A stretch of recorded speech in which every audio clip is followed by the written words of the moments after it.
Siang hai boi sathau ni na nga thang na lung na pi ding na un pha tu pa ong piai mai iba un pha kia tu pa tu a masa lung na thu wa masa tu ma na tu ni na in te ko pi na iba lung na siao nang in te pi pe ma mai na nang kuno ui chi na kuno ding na ong sia loi mani to song alum da mina am tam tekam lo mina tu ni na hi Delhi kusuma se zomin de una pum bebek yomina dia dia kina hi hastala at yoma dekas puria at yomina kusuma se inde pi hatomina tu ta isia pi bazong kita kunina hunzang dingira opai dia mani nak pitak long dam wahi Hunu Hong Mun Dang Hong Ta Na Hong Ham Sa Sin Sin Ipao Kiao Ding Hong Ida Ida Nuang Tat Tan Lovin Dunia Pen Lung siang i hoi le so ilung dam se i siang kang i hiao tak le so ilung dam se ni na ibang te pola ma kai ben nuam ma mai be i na ke te lung dam na mai tai na di le ma ni tapi tak lung dam wa sa yeng isin ma lung dam ko na hun pai sia di ni ta lam nai ni pa na nai nga le ala ono passport ticket yan tu ZCF bekas puri vai dong tu gen na tua cái ông gen tình ban là ấy chân vai dong na vai dong isai tam lo ka ông gen dingin tua number kan na pasien na min tharen hona tu gen na pastor ru hao thang PSC ordination lai bi sim khian na sia kam sian muan la po in te no bi te hun por bi te no bi te kham no te hat tam phan na la sak na ni ni sam pi to ke chang ina ordination na thap i sia pa sia hai boi su ken na to ke chang ina la sak na sia ma sia no le ka lo te to ke chang ina hun tong do ken na sia si pan Delhi Pastor Fellowship Pan, ZID Pan, ZWU Pan, ZYA Pan le tuang tuang again tuang om le. Tuang hijau adalah sakna haji. Tuang hijau adalah intent tadi tunget sakna. Pastor dohan langina ong makaina. Pastor tingina ong sapi tinggi. Belum makde sesep Delhi siapa ong diong sapi tinggi. Tuang hijau belum dapat na. Or bilang pan intek lang pale atong tong palina lungdam kong na hun kiong dia itong nalanin ben naman hi lawan naman ni na ay lamang pasyan tua sai na tua kinsiyang ina isya pa siya kay boy tupapyang na ini nga tua kinsiyang ina tunolo ina an kuang ading tunget na pastor kampian Ulgosbel Ezina yan kuang ading isa sakang tunina adiang ina isyapa ordination na napay mimal hatsya na yung penparalian pendong ito pa sa suminina na huntak lang mong leni ng buwakin tupang pitahin tunina adiang ina porpiu patyay songin siyatay songina montuang pa rin ang kimina adiang holina kosong lampan ideang hindi pa na siya pipa sinina siapa reference sa kulon mangte ama ay buwan pinuto sa mong paitin mo bengina ama tinggi ding sapi ding wai ama saya wai don na nei na in buwan pinuto siya no sa pastor no sa dingin la kon ben na to muang di ile so bana ama tinggi yang pai do na kosong lam sesel pan na sa kosong lampan maka te upate tam pokong pai bena ya to ten na de na ong ding di bo yan yan pute siang ina nung ay duate kosong lampan pong kosong lampan ni mapai pembuang kungeng coba siang nasi pun bin nasi pasta zong tam kong il kafe yang ina to ten zong ding sang ni na din katina siang sang pite siang lain na tu bong ni le dung na bay inte kimok di ngaya inte ko pa people inte ko pa apang hakem pe hang no makai dai songin no mai lamai songin inte ka makai apang hakem pe ha dei thuina ding khom sak ne inte for business se pasta vai don na ding ni na ya tu ni chukul phu sawani na alian sangi aneu som lek ya to pa pasiano hizata nong i na dingin gain kwa ya kai kwan pi dein bang hilel ai hiam chi ibit pina ding to na sim hom ni mo asia na bitang he na liang ni bori ne ru la ni ma ni ma ta ya ni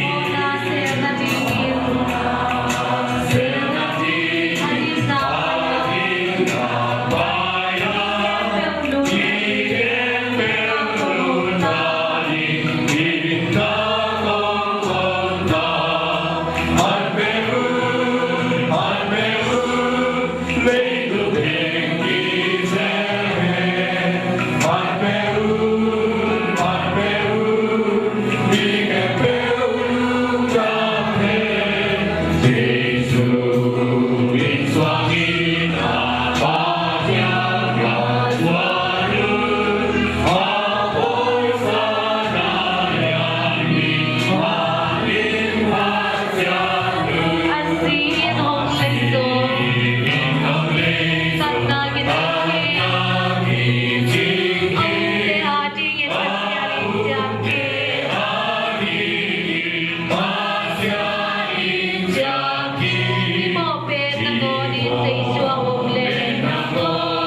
Amasay na dudam na kukuha masawi. Amen.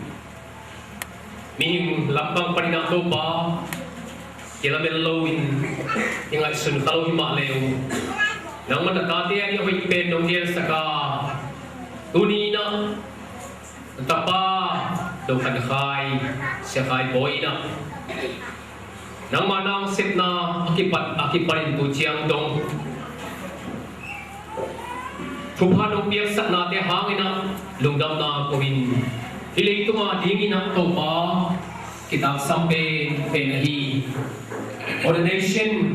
Reverend Chief, kay na dingin ang laptop na supatin o kaya na hangin. Tunin, lungdam ko, biyak-biyak na maya lungin na kung pa'y masawi.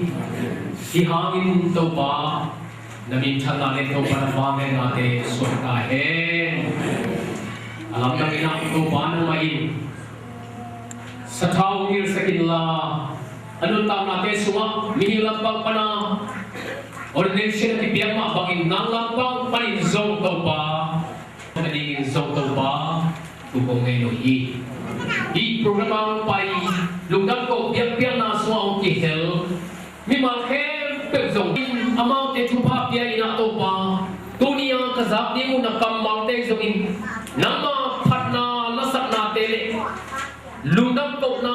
lesong piya na tuam-tuam program kempe wa tuba ng maong kihela.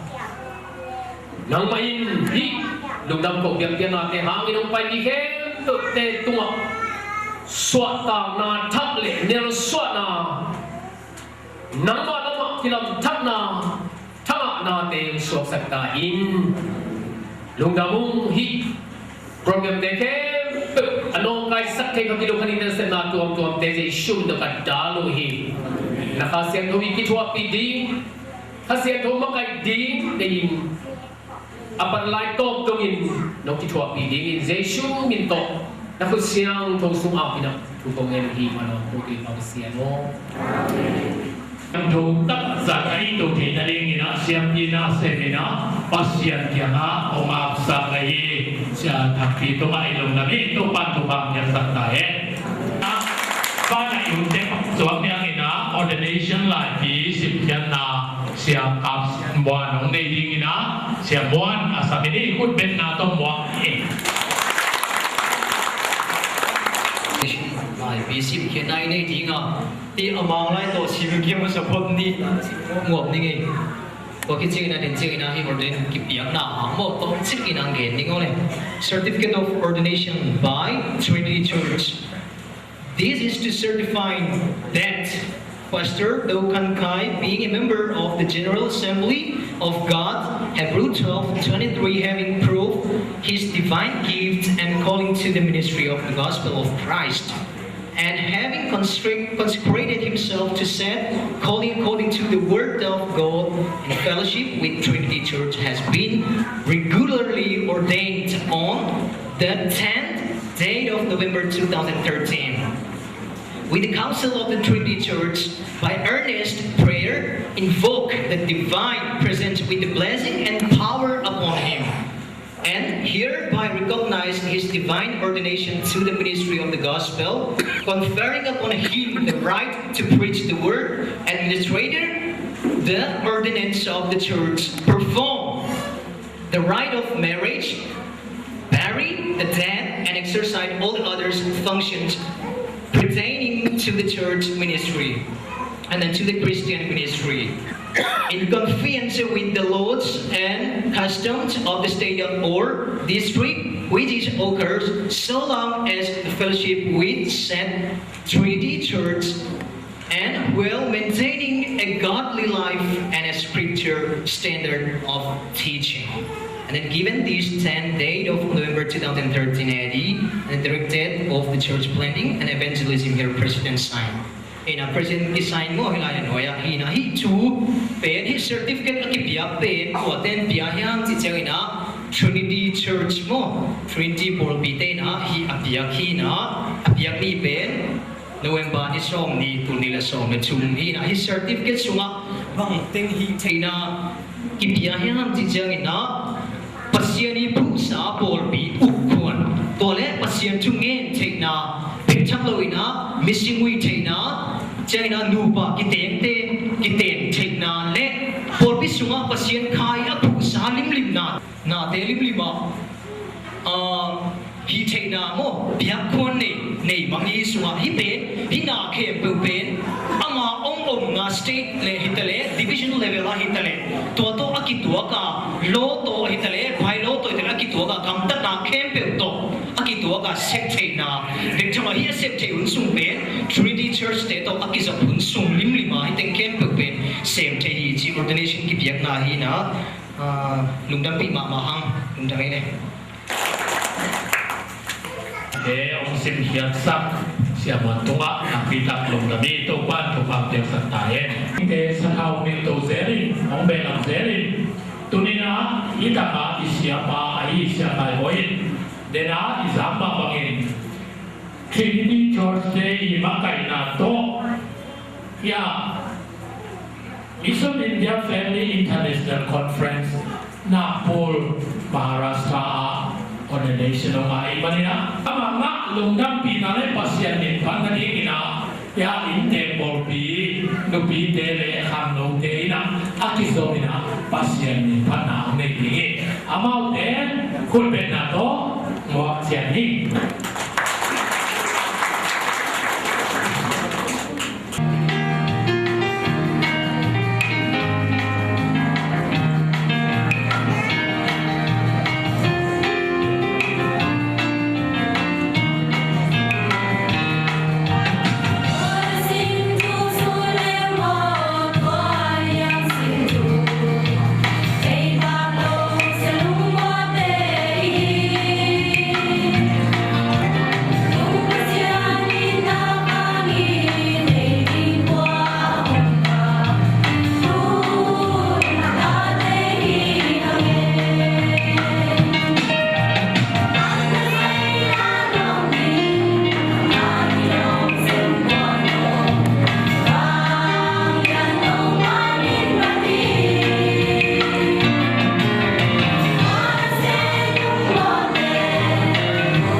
หนุ่มพี่โปและหังลงเตตุกอิลุงน้ำนันเรียนมาไป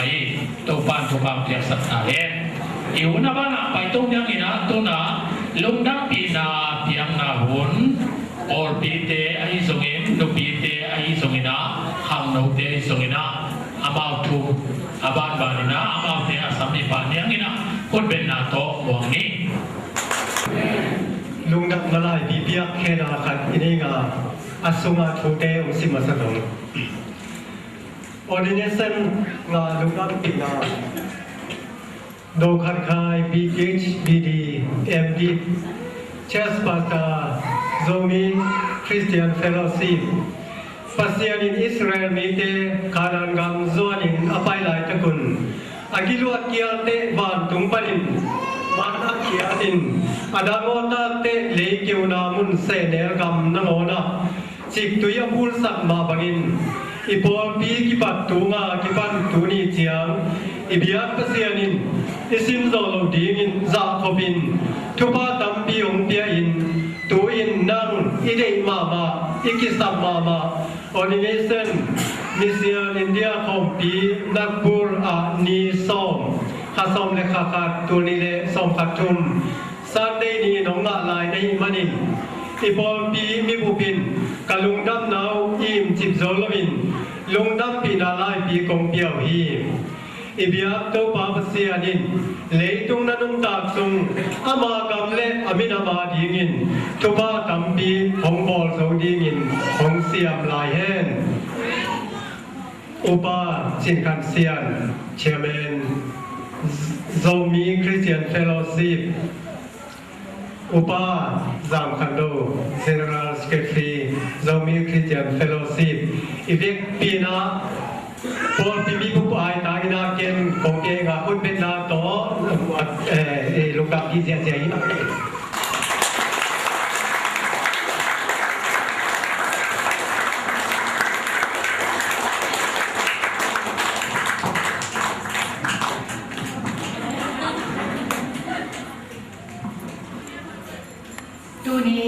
siapa siapa boina de nonga na te hangina o de ne se alam na te hangin nubi te kalung dam ma bawa kalung dam na u kala na un nubi te in hipa apia ka hi u a sia kai boy to pa den ga huana ana sep na a hi pol pia di be kilobin zo mi pu pa di min hi pa banga apa ke di ngin to ban su pa pia sak ta he sia kai boy in ung san ka he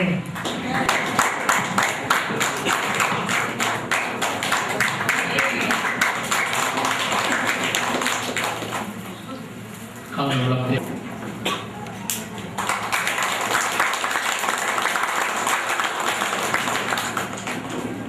Siang bide asal aksian sen tim topan copang betahen.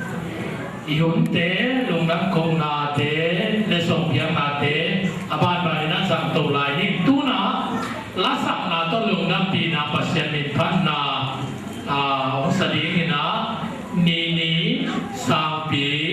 lia kom nule mandim le along te tua tengli sam katina sam ni kun ben na to wang ni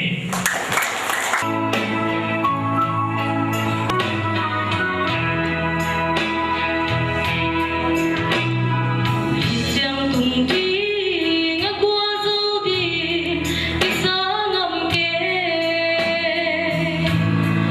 Gõ để không bỏ lỡ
One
เนี่ยอีพันนาละไงเตะหอยเนี่ยได้จีนละนรกเจนนั่นเราปีเดียวนักกีฬาเล่นของพวกเราบอกอีพันนาละไงเตะหอยเนี่ยเตะอีพันนาละไงเตะเสียเตะอีพันนาละตัวนี้ลงน้ำนี่เตะไอ้เสียงไอ้เล็กที่น่าไอ้ไม้ส่งไต่มาส่งไอ้ลาเตะส่งไงมาอีกที่ขอบดาส่งนัวไม่เนี่ยอีเสียป้าทุกอย่างไงเดียงไม่นะอามาอยากดิ่งไปสักเนี่ยนี่นะโอ้ขัดแต่น่ะปากวันถึงขัดหีนวมเจ้าขัดตรงนี้นะช่วงนั้นดูปีปอลขัดนี่นะปากวันลำสันโตหีเจ้าดิ่งขัดตรงนี้นะอีเสีย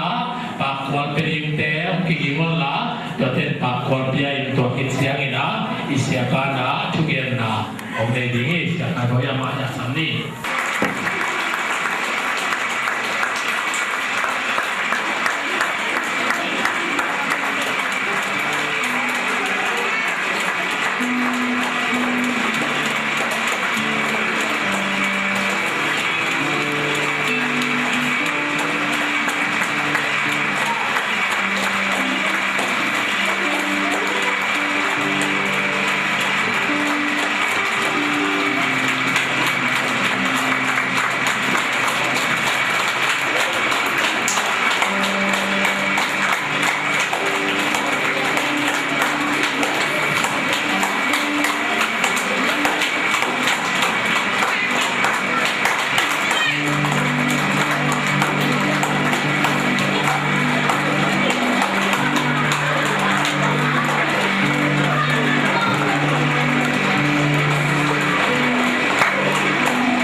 ina apa pen la khna do ding ina aman thogen na au san suang ding tua thogen nam da thit chiang liang am pa tengel i don thi thai don ding pan ding ye tua sum ta ka puak ke kai ding yin che i lung lap pi nai mo kai chiang no again ma ko lo de ma de ko la dong hang ina ma sa na tu di na yang pai dong dang tin naคนจังเรียนไปเสียเตยจุยนักปะเตยจุยนักเป็นดีแต่ว่ามันเป็นตัวหนุ่มดำถูกกองมาใส่อันนี้นะเดียกินะพาสต้าเฟลโลชิพปนังไปเสียทางและลงเตยจุยนก็ส่งนำปนังไปยาตุนียาคนจังเสียไปลงเตยจุยนตัวเด็กทำเลยนะยาปะทางเนี่ยเสียงเตยลูกบ้ามาตัวลงลุงดำเยี่ยนี่องไปก็มาเป็นโตบ้านนะอาจจะทำเป็นไม้ละมาโน้ตงมีแต่โตขนมดำห้องดิ้งเล็กมีแต่ท้าเป็นโตเส้นเล่นโตบ้านมีมากินทุบางไปตาเองทุกเกณฑ์นกแบบตั้มเต็มใหม่ให้ตรงนี้นะนูง่ายตัวเกณฑ์ทะเลจิถูกตั้งเกณฑ์เกณฑ์ดีนะพอดีนี้เช่นก็หน้าด่านถูกมาเด็ดต้องจิตตัวเกณฑ์สองตัวเองตัวขาส่งเลยขัดนี่ตัวขานี่ลีบ้านนี้นั่งในส่งพิการนักบุญมิชชันอินเดียหกปีคอนเฟรนซ์โอมินาตัวตั้งไปดีนะออกัสขาไปกินนะยาอาศัยเต้นองค์สักตัวเล่นมาจงกับเพื่อนเขาโอฮีนะนักเรียนสักตัวโอฮีนะอาเซียนนี่นะทุกเงินนาเดมังดองนี่นะนี่ทุ่มนี่ตัวขานี่ทุ่มนี่นี่ปีนี่สามเดือนนี่ในทุ่มบอลนี่นะยาไปตรงนั้นในสเตชันปันดิ่งเขียนนะในงานได้หลังบอลนี่นะเดี๋ยวนี้ปันดิ่งเขียนนะอาจิงเจียงนี่นี่มันเดนี่มั้งตรงขานี่จิงสังในบอลหลังบอลนี่นะนักบอลกระตุ้นเทวะตัวปันนี่นะมอตัวต้องนะโดนนะในส้มนี่นะไม่เล่นบูตาปันนี่นะไปกระเทนะส้มในลำกี้นี่นะลายเสียงตัวสามปิ้วที่เช่นอินเดียได้ลายเสียงตัวสามปีกระตุ้นหัวตัวปันนี่นะวันเด้งที่ทอดกี่ไห้นะนี่ตาเชียร์นะในกุ๊กอาเก็บปันนี่นะเดนต้า leadership consultation องค์ในติดเป่านะ ni ta này som kim dong ina ni ta này som kon an kin pan de ina don sung da ba ong chiu hiam chi le ya mission India anei ba founder ba asia pi paw na bol bi sunga ai so ina nana sip nawa hak sat na nane ule ge no la thung e khom ni chi bang na ong ge ni na to huna leadership tem ta na kine ko ni na mang gang de no US pa ni na tam bi tam pai na thung e khom na minute som le na minute som ni chi ma thung e khom na kine je lai we ko no ka la e thung e ni chi na minute som le na minute som ni mi ke tam ma mai che na mi nga ta ba ki he na to huna ken bang si ka hiam si le ko ko pia ordination pasta anga om nai lo ai mari na nong na da na te zo ina ne khom pia na te zo ina mi da na ka sa ko lu ka chia lu ko lu hi na to be ko ali na thu na ko kun to che na refugee vi ve ai mari na kan sep nau mi tam pi hak sa na tua ina zato pa ai zo ina atuam tom sum pa na hak sa na tam pi tua hi ong mo to do ane yong lo chi bang da hak sa na tam pi ne kai man na thu na ko kun ko ko dam Christian te be no American missionary te ma I ha ma Asian tua sa te gospel tua te hi yong ina thu na nong phok ding hi ko ben no mai khai chi hi ka chi chen na dong dam te ma no na thu na hong nei sa tam tam na zo or bi kong ong phan mong kina ai zo na mau chia ing na ding let ma ka sa pai wi man na apiang the lo so kina mai na thong e khom khom ni chi da kong gen na to bang kong ka la ordination na ding lam sa in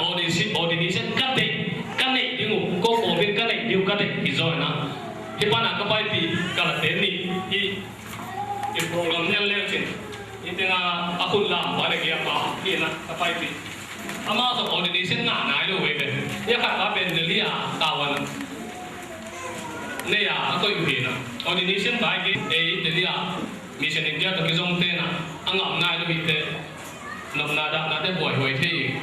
chia ka so le ti chi to ba ai mo le chi ke jong ama ke gen nom no lo be ai zo na sang se be ban to bang hak sat na om le gen nun ki ku man om loi ma ni na lai da me khat to a ni na om pia om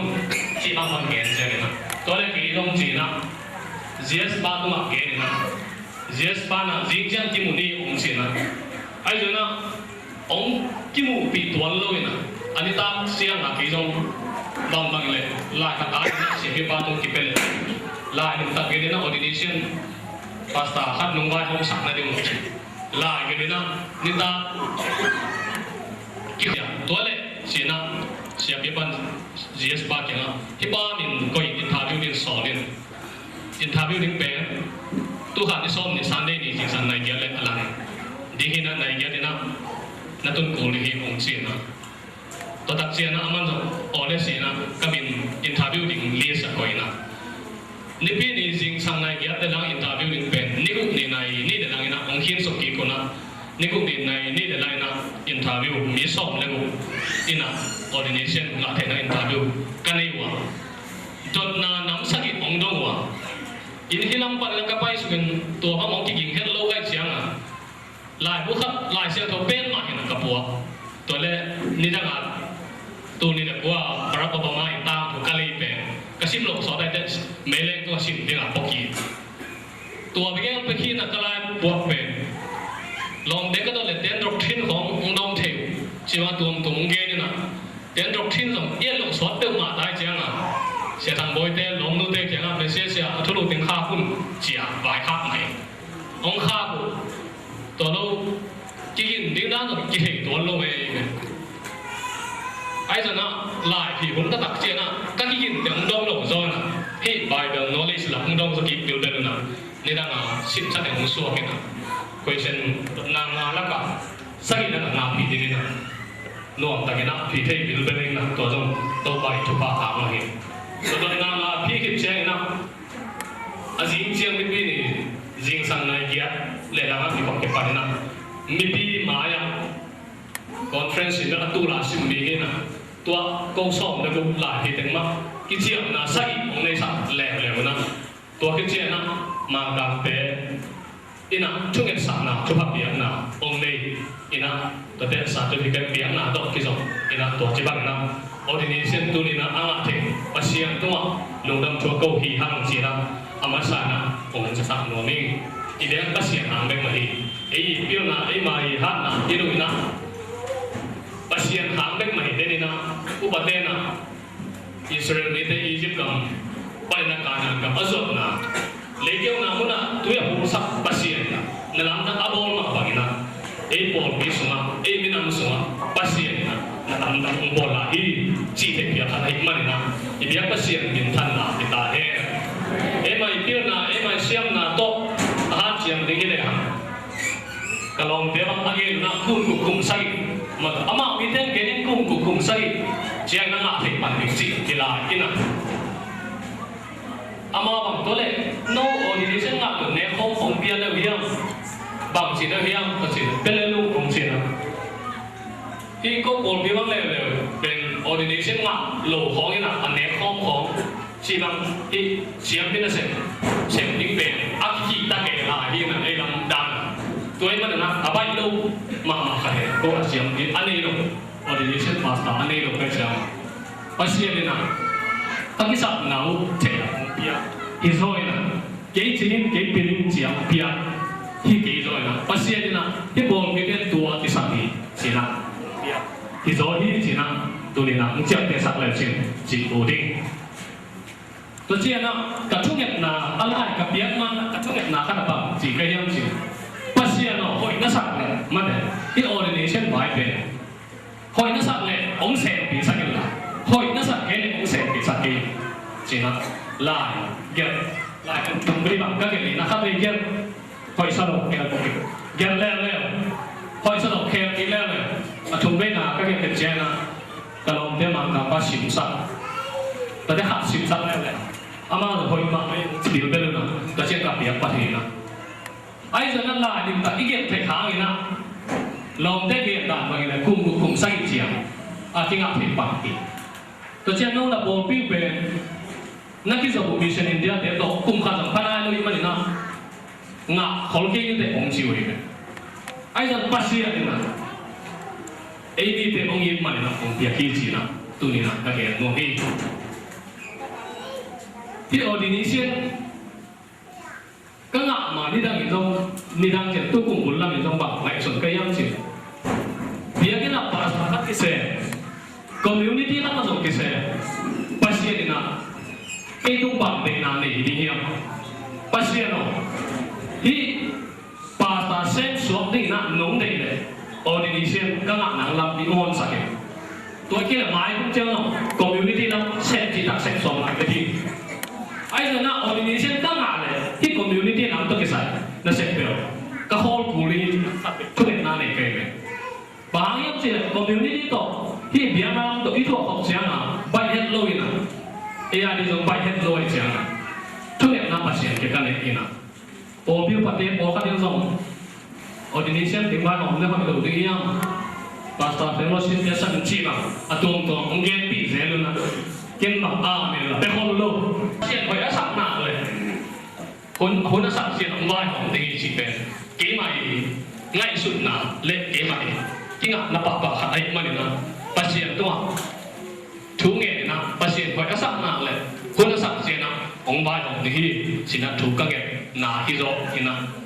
kế mà gì biết nào kế mà xem nào đi đâu rồi bác sĩ thì nào hỏi sao ấy mà đi nào ông bia hi chỉ nào ông chết để sạc lều trên số này cái lòng bác sĩ lắm mà bây giờ cái gì cũng tại ngay mà nè nó dùng chung nhận nào ông phok đến lều trên ordination những người hàng na bác sĩ đấy nào bên cầm tắc cái này à đấy mai là mà ordination là tôi nghe lùng đâm na ra hả lùng khăm na cho cái tuổi trên ai lấy tôi mà cái lùng tạc xuống mà đấy bác sĩ ông bị đần na ông cái tuổi bị đần na tu ni na ông bài xia tê rồi mình cũng phải tê rồi na lom lên bùa à con là bởi na mà nó kalau xuân nó đi na bác sĩ ông bị đần na chung nhận na ông phok dễ leo xin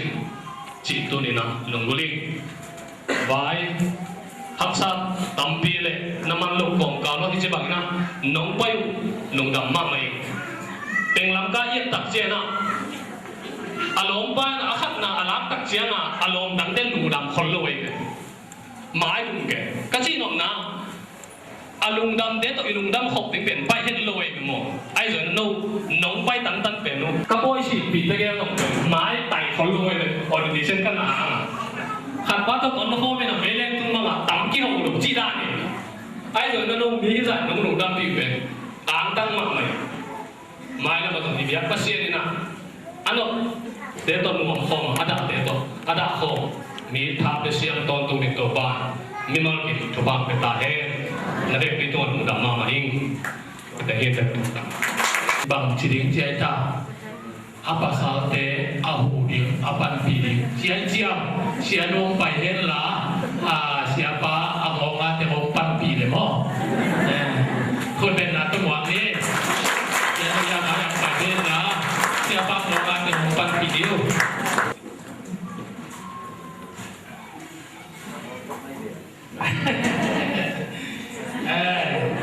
lung na buai na siapa tumpan ina ordination na hang hong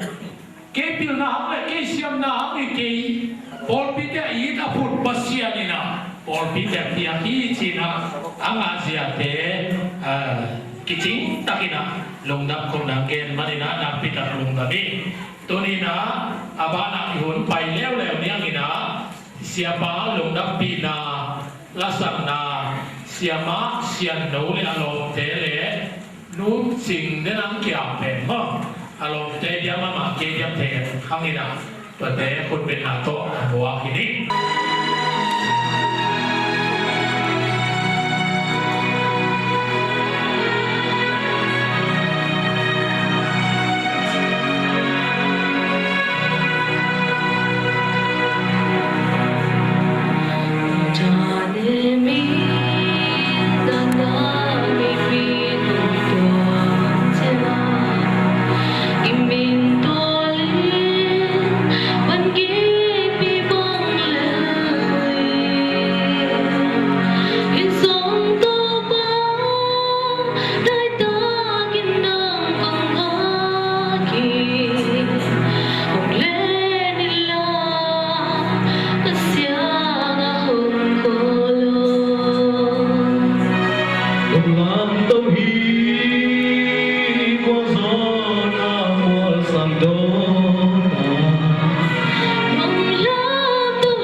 le wangina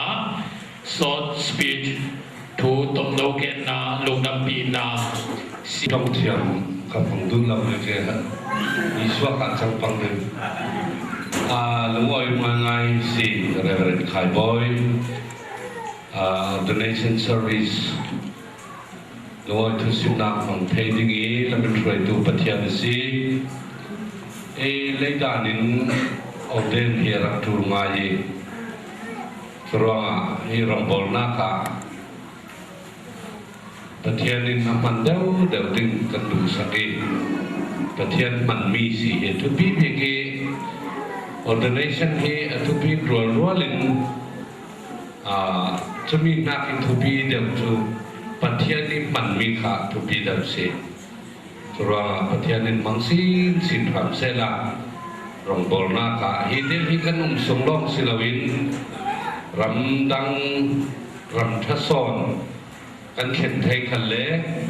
pathiani man dew dew mi pathiani rong bol na ki son lowi man mi rong bol tu asilin kha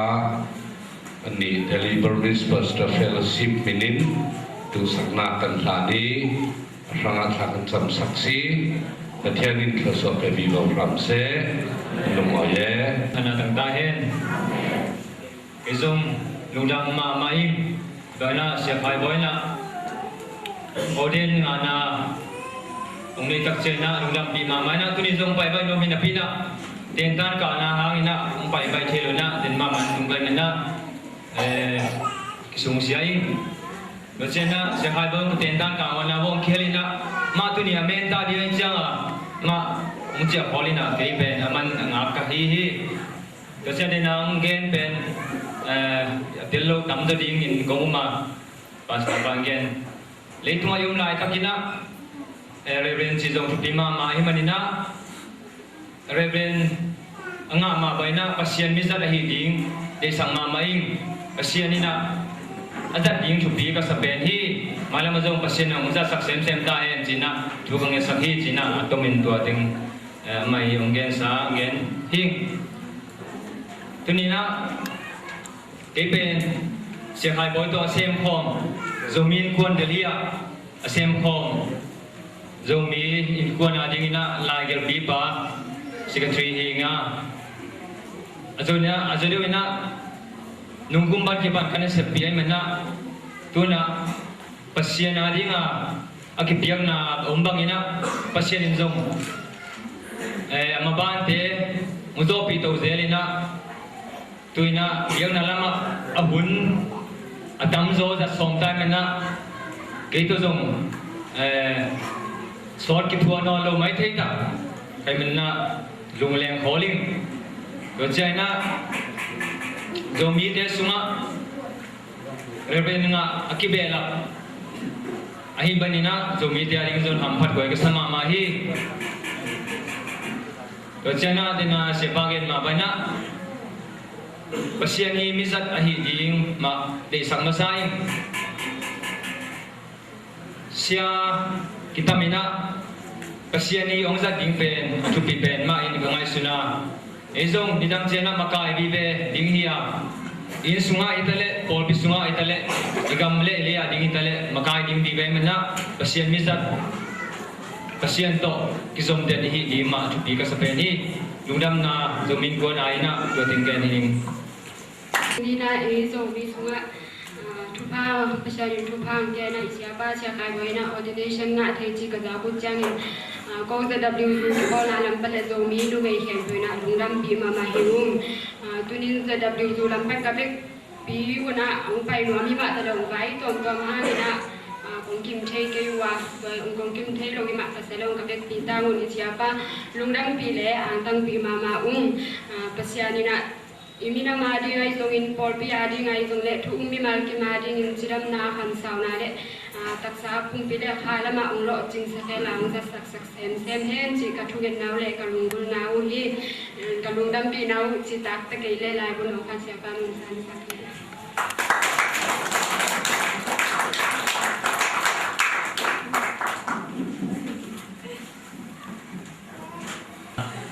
cái sóng mèo kia nọ Zet boy hi na ding na tu ni na sia khai boy hi na zet idea ding na president hi la ding na pasta hi zen ha ina ko zet boy ate ding na member kha du mo gin na ko zet boy member la na bang ordination nga ma sa pe ni mo gin na na pi ten lung dam hoi sama mai ko lama kong la na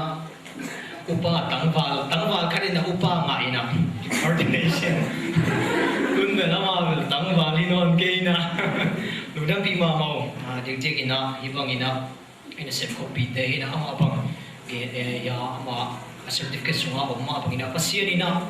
gift china en ila sing thopen talent ke china talent ne gift pen ki ba lo ide gift ong ding ina talent ong mai talent ni chi pen Christian lo kem pe un jong ani thim chum lo ten jong talent na ki ni the ai ha gift iti china ma nga gift pen pasian au mi te nge Christian te bi nei thi lai siang tho so ong le pen som le kwa khom pen nong ti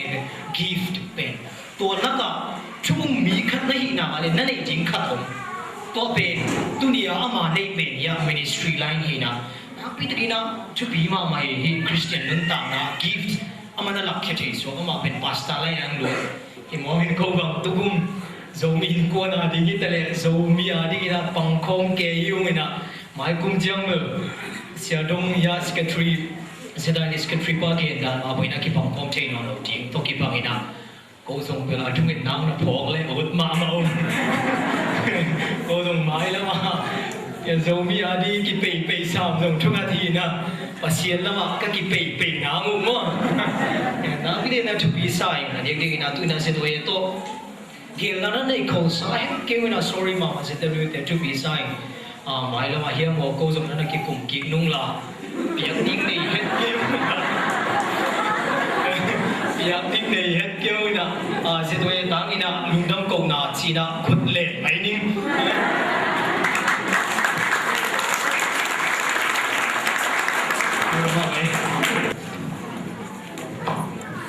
nak siap tu untuk siapa tu malam kan? Oh, ini mana nak kita? Mana baik? Isiapa ordination lah penpol hati kau cip cipina. Pen itu seleng, ang digma si saya kita. Tu ni na sangampa khai boy na ordination pasien na same dia na kipekia ina.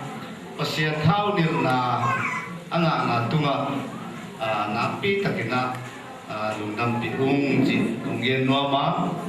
go relation ka kita nau to monggen patlen kapu onzelina onzelina tapali ne den kapatongin runanga ana gen kindia mobelte theiking dan je naman sauze nung sud kain jin kapu on jelina tapali le tanu khat nei na atap au pa pen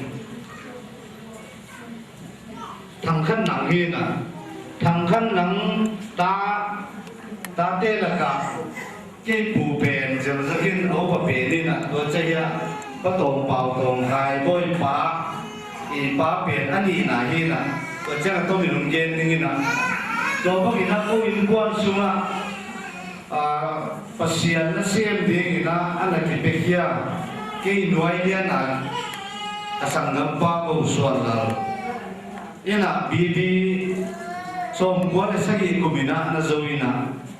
ไอ้โจวินะ ordination งานเลยนะอามันมัวลงเลี้ยงสันจีนี่นะตุยนะขายบวยนะ MD ว่าจะเห็นเสียงนะเปอร์เซ็นต์นะเศรษฐีบางเซนตุยนะมิชชั่นอินเดียตีนะordination เรียกสักเวมันนี่นะนับพิจารณาลุงดำหนึ่งอีกคนลำพันนี่นะจงลุงดำถูองค์ปวกะตัวนี้นะสาวคงเงินเกดิงะpasien sem dinga kipekia ai manina pasien dinga amuibul mama ayya mama kageno ma lungdam pi etsan naina kalom no ning khomungina bằng hiểm biếc thì anh ấy lệ tua không biết lệ tua cái hun rộn này lệ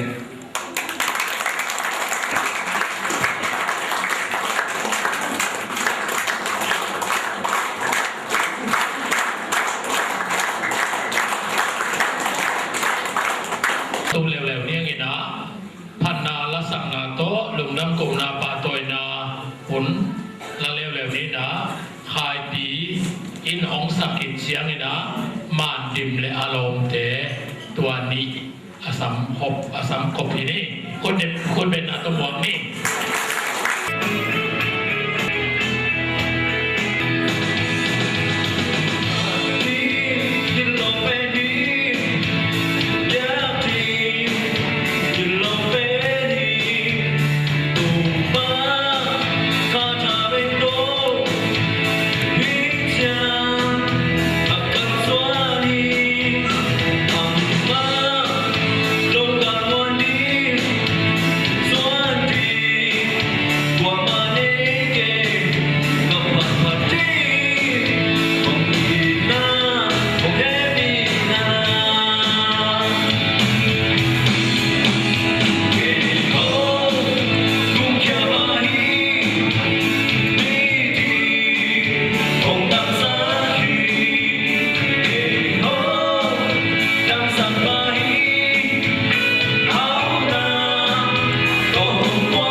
chiang in ama kia be hi ke la ai kon bi te to pasien da se ko ti wai chiang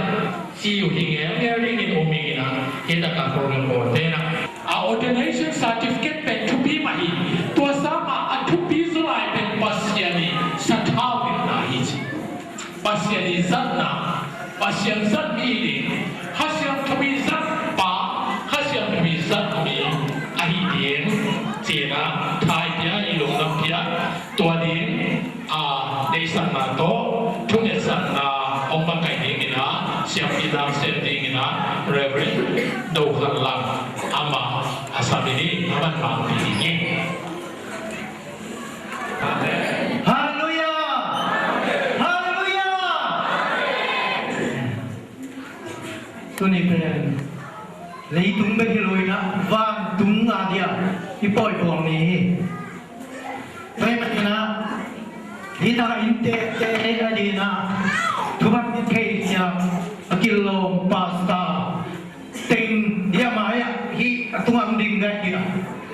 อินเตอร์อินกวนไว้ปรินองค์โดยนะทุกวันที่ยังนาได้ดีนะ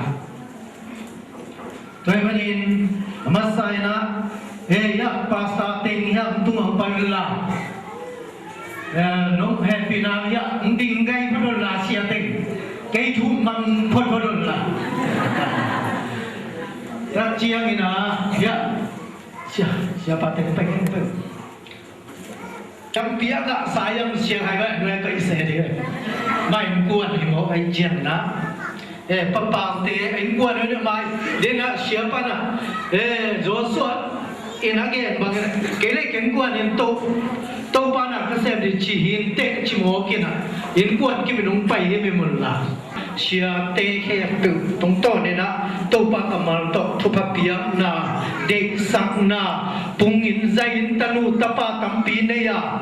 anuam sangya de na chi ai u na to lang ya de to nin thupa ki be do ya siapa yang itu lupa mungkin ayah sudah berulah tu ni pen bad lupa nak kini cetak satu pak abram lupa so dek mau kecampung saya Dina amal kan seming tu kita siang biting tunggek nari kan tok nang bumi tu pain no in kuan lupa tiain mungkin tain amen tu pain no in kuan tu ama mai tang sakil la no te ho he pita amen to pai nei kuang chungwa ama mai pham pia la no te to no sakna hong peta he hito pa kamal tu ni na papa to ten kuan se kai boy sual ka siam pi gui ai ke ni na siam pi ke ben to pa pia na le thong e sakna le no adang ting na misyon la ko thong e sakna le no kuan akipan sia kai boy tung to ni parsian siam pi nam din na tel kai manin o akang in to pa siam pi to pa ngai la kham sau na to pa ngai la pasian mai pa ngai tanu tapa ngai o swale kha te pangi abe apungin to pa o to pa kye pa pangi o ramen kai boy swale kha te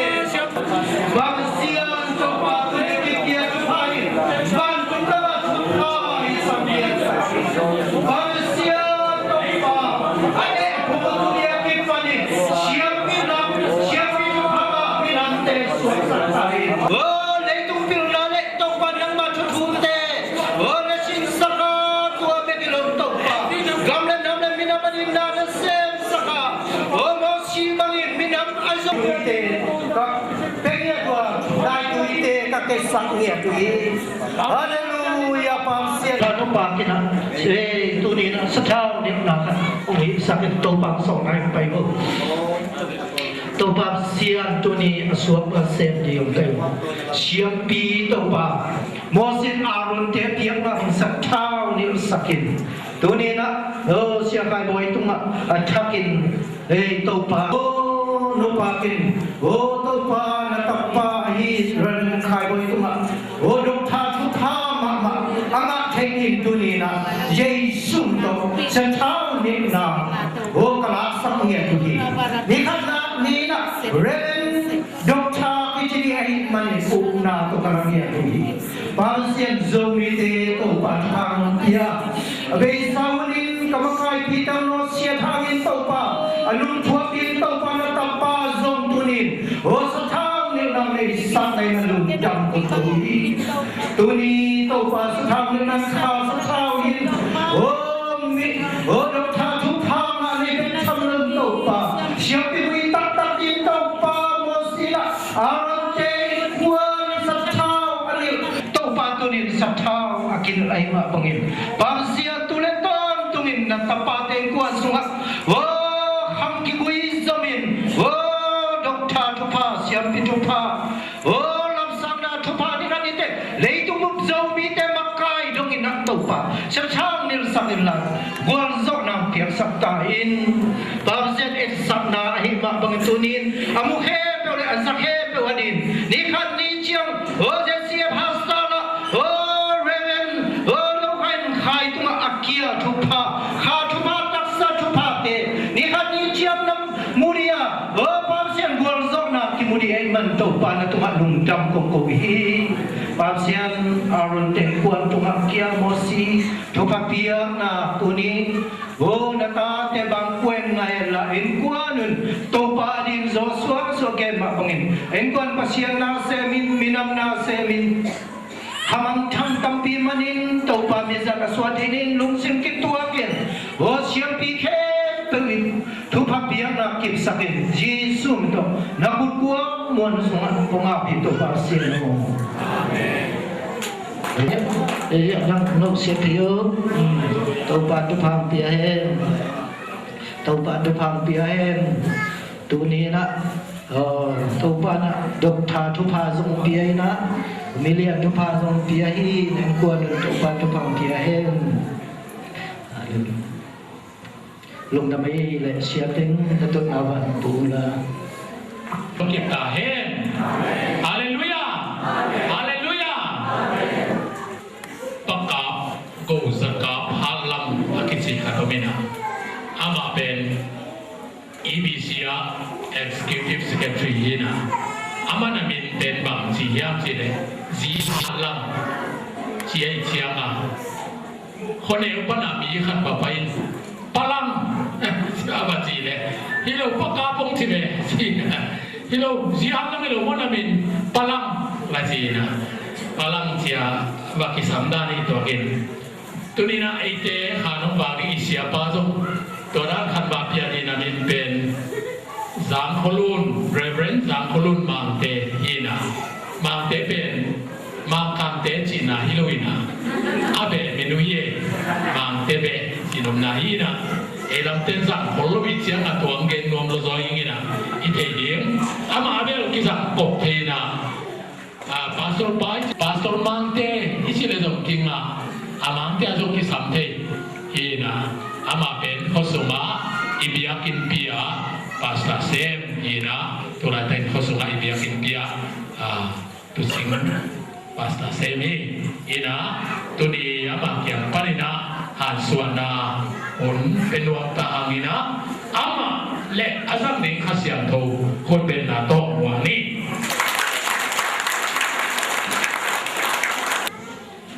bang boy tu pi wal zona lo chin tu pi tak wai wan aki sai lain sangampa kai boyin telefon tung ton ni sak na tong chia dai manin kasak ni kan ma ya ka pa ka lamet phak lo chi pok leng all India Zomi Christian Fellowship in hebang te ngai na le phok na to in tu komin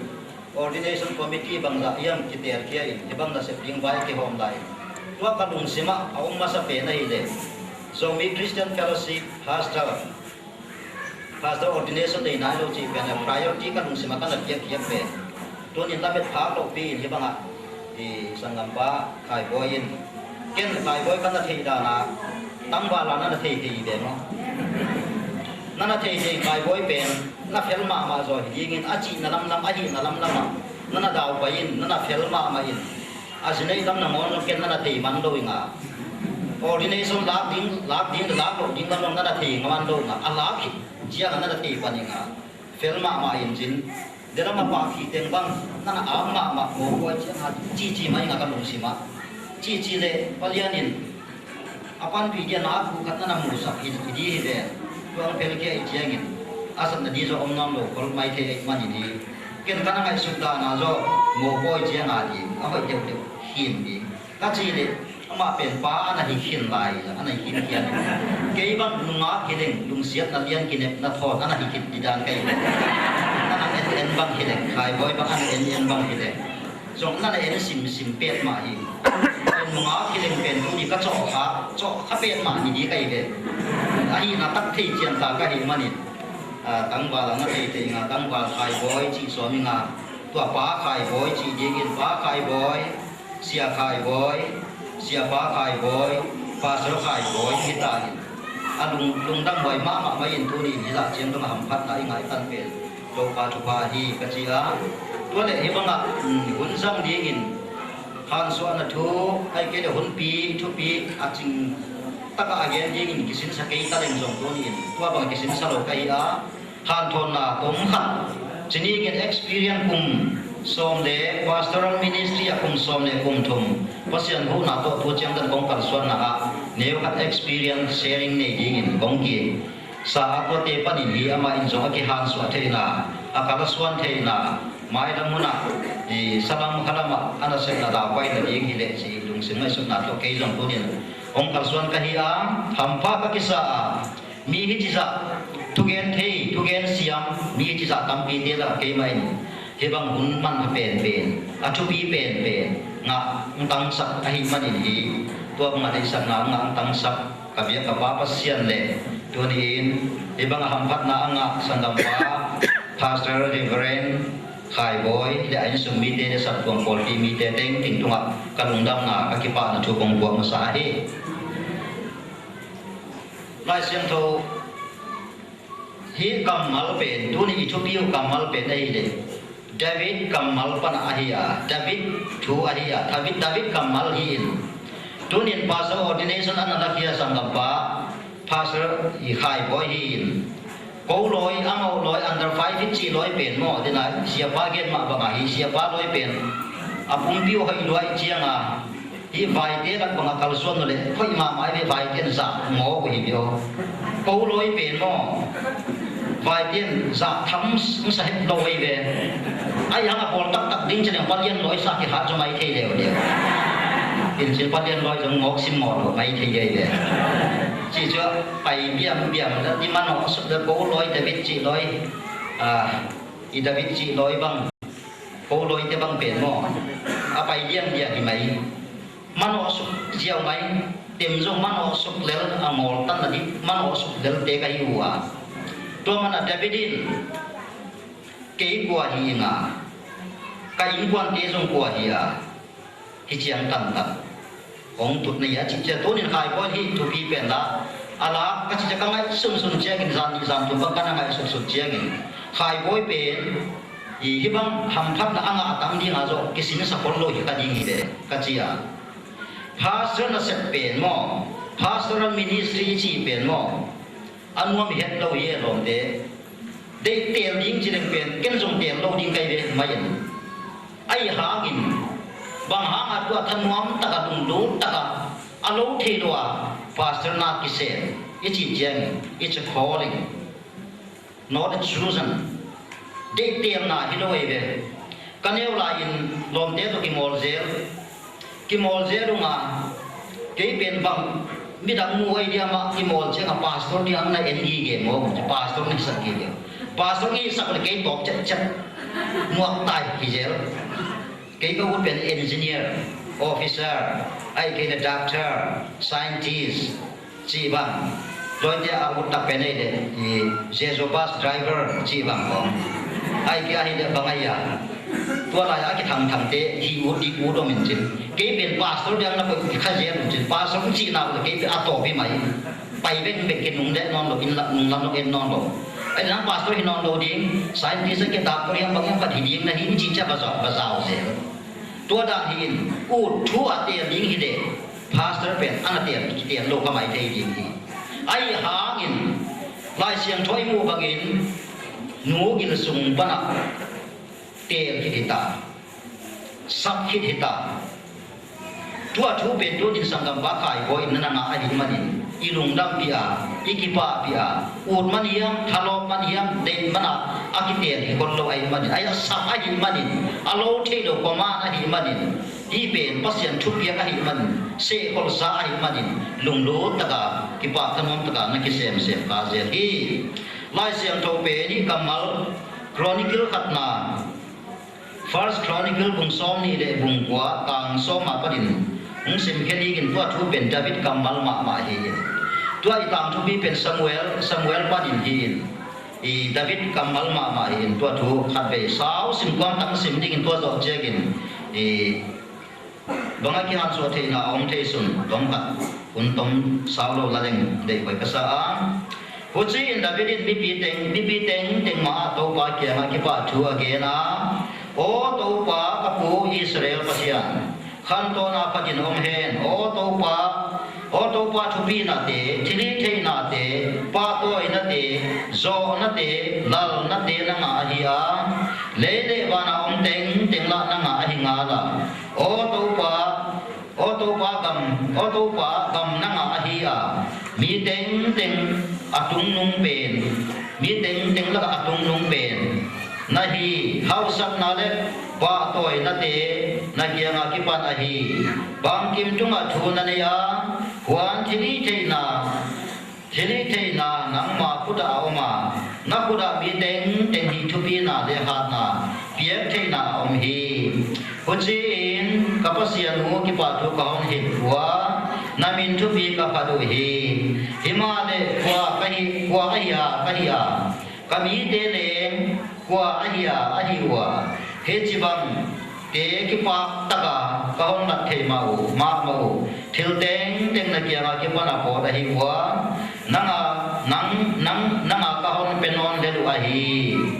kapile uteu bangin kozo nama api kwa mi kia na om te del bang kahiwa leitu madam sumni tezo nim dia bang le lahia lame ding him om ke hi topa kapasianu namin siang thodinga in kahon lam sak dinga hiai til kana kisak na tenga nangma khut suwa kahia nanga pe kahi kapasian nang lung tang te na injian se ka diktat na te na ki pa pi na chi leng ka thei hi kenzo lung sim ta takin hiai til teng ki pa ma in ka hon la na hi wan hiai la ya na mi te leng ki pa ma na ki nga hon la mi te ka mu in ka ki pa ma hi o to pa ka pu Abraham te Isaac te Israel te pasian na mi te hi chi bang lung sim apu gi ge dingon alung simteu nanga digin hi gibin la wan katapa Solomon na tupiakte na tuti sakte nadan te zuya wai te teng hi ding le kana kisak kol na in lamdangin lung sim hoi kim hon pusakin Davidin ajia tang som ni na a wan Davidin bibi teng kia nga khai le tun ole tun tau pa pasian khadun ajia uji bibi tengin tau pa api le aku teu pasian apadua akunwa tau pa le kumpi pa cibai aku he tau pa atu siang thogi sim giak te itan jeda dia le tonin adia gin sangam pa khai boy le ai so mi te adi gin thu pam biak sakta hen thu men atong kim nei ni to pa pasia kalung udam hi to ni in nana sep na dinga to pa pasia kut sak the na dinga nang man hun so pia ki pada sangam pa khai boy do kan khai ama dunga sisana om masagin tui siang thoa om ma ki padin to pa nam na chiam ti sa tu ni in lamet phak lo in to pa pasia nang ma in to pa mi te ungen mai sut na te sagin mission India noya Trinity Church te tung to in na ri sak na te na hoi na phap na te nga in ordination nga in do in nana set la ma ke thei digin pa pasien kal sa ka son thei digin hebang hun pa ham phat na nga tan sak te ham in min thupi pa in tung tung dam chubong tun wai to pa pasien na tapa nang mai om pi ki thua pi in David nang mai nom pi a kumpi dingin to pa pasien thau na ni la na dei saka alam pi na pan na hu na pan pi ma bangin le to pa pasien ang ma om pi na to amai jol ka aswan ma bangin tunin pa pasien Davidin kei kwa kahia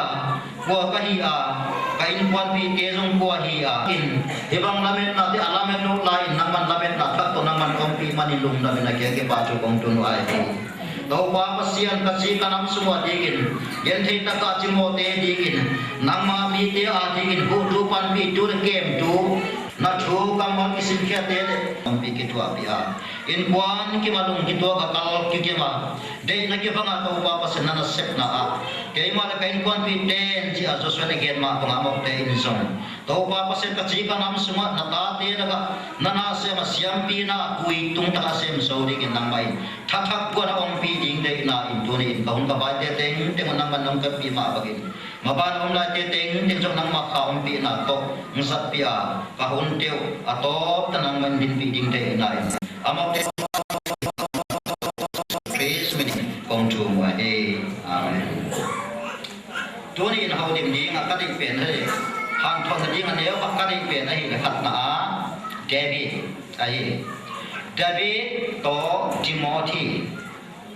Paul in Timothy kia nga nanau pan na ko man sit ke hen chi thui mua isuma ichupi in Samuel lai khak ni na bung sagi tang som le tang gen na uchi in kum bi pa David adula to pa ma atua to pa pasiano ko kahia kain kwante lem ko ahi achia tu tan ichi tan non pia ichi tan ham phatna nonga sakchin chronicle lama ya jegin David kumpi pa David tamal ma ahia uchi kumpi pa David aruda isim ki cho jegin anoi lama o pasia wai te le nang pit mo in til neo chik phen so ahia hima le o to pa pasia nasikha in kwan hamom ding dan thu kum tam pi son kum tam pi suma ding na nagyan ta a million bangin na concept laya o to pa pasian nasikha pa to ya om ton om tung om na tung tam thu Davidin na kiana bang kagen luan lai ying hiam nasikha na thei telma ma nga la chi Davidin ahi na te aman akitheya Abel pasian ben atheya kichian tagin atheya kalung simang kido kadai le ba psychologically lung simchi takna to Davidin agal adona Goliath adona to thu ben kalung simang kido ai le to adola in bang jin ado hiam chi chia gi hisuma Davidin gei kwa hi nga achi chi ama le ama ki thei dem chi nai be ai le ka in kwan pi ke jong kwa hi a achi che to ni sang kam ba kai boy le anu apa te dong ding ki le phan dong ning in ndong se da ung la ka pu pasian tan na chi wi ai ke ka ba pasian tan na chi wi a khai boy ka ba pasian tan mo na chi ka pu pasian tan mo na chi tu ai be ken ka thu pi ka sak ma mo to ni ei khang no te ne khang thak te in asin lai te in nunga tang ba lai te in bang ta ni chi thei wa kei pasian chiang tan me ki chi thei ya ai ke ka pa pasian ka pu pasian ka pu pasian ka pu son pasian te chi thei ya ka pu pasian ai ke kei pasian ai ke ka ta te pasian to ni na ko pe ni chi pan di ya chi u pe ke Davidin ama akithea aneu da do ki thei di ngai de mo au dia sang kam de ale ta do ki thei di ngai de siam pi ki kum pi ki pang di nga akite la ya so ni den ai den ni ni pai siam ma au de di sa ai am ki lo pasien ale ke ni ka ko tua pe to ni sang kam pa kai ko tua ma ka ni tua ma ni da bi ama adi na ki thei ade pa amuan pa pe pasien pe kitel ta te lu ga le pa ni tu agal zona ko le tha agal zona pe kunin bagai kai lu zon mo pe agal zona in Davidin bang ji ya chi chia ni Kalau kau di akuan siangin, kumpi sonin hong thok loi, kumpi long hong thoi jin, Andre nai siangin muang loi be. Ai hang Andre gige bapa sian ben Davidin thei ai banin, ni tenga hun tenga akan jinna ama pen na ki train hi ni hian be. Tuni khalam hin kwa jong mo, lai siang tho wa akole za pasin sin gol loi be.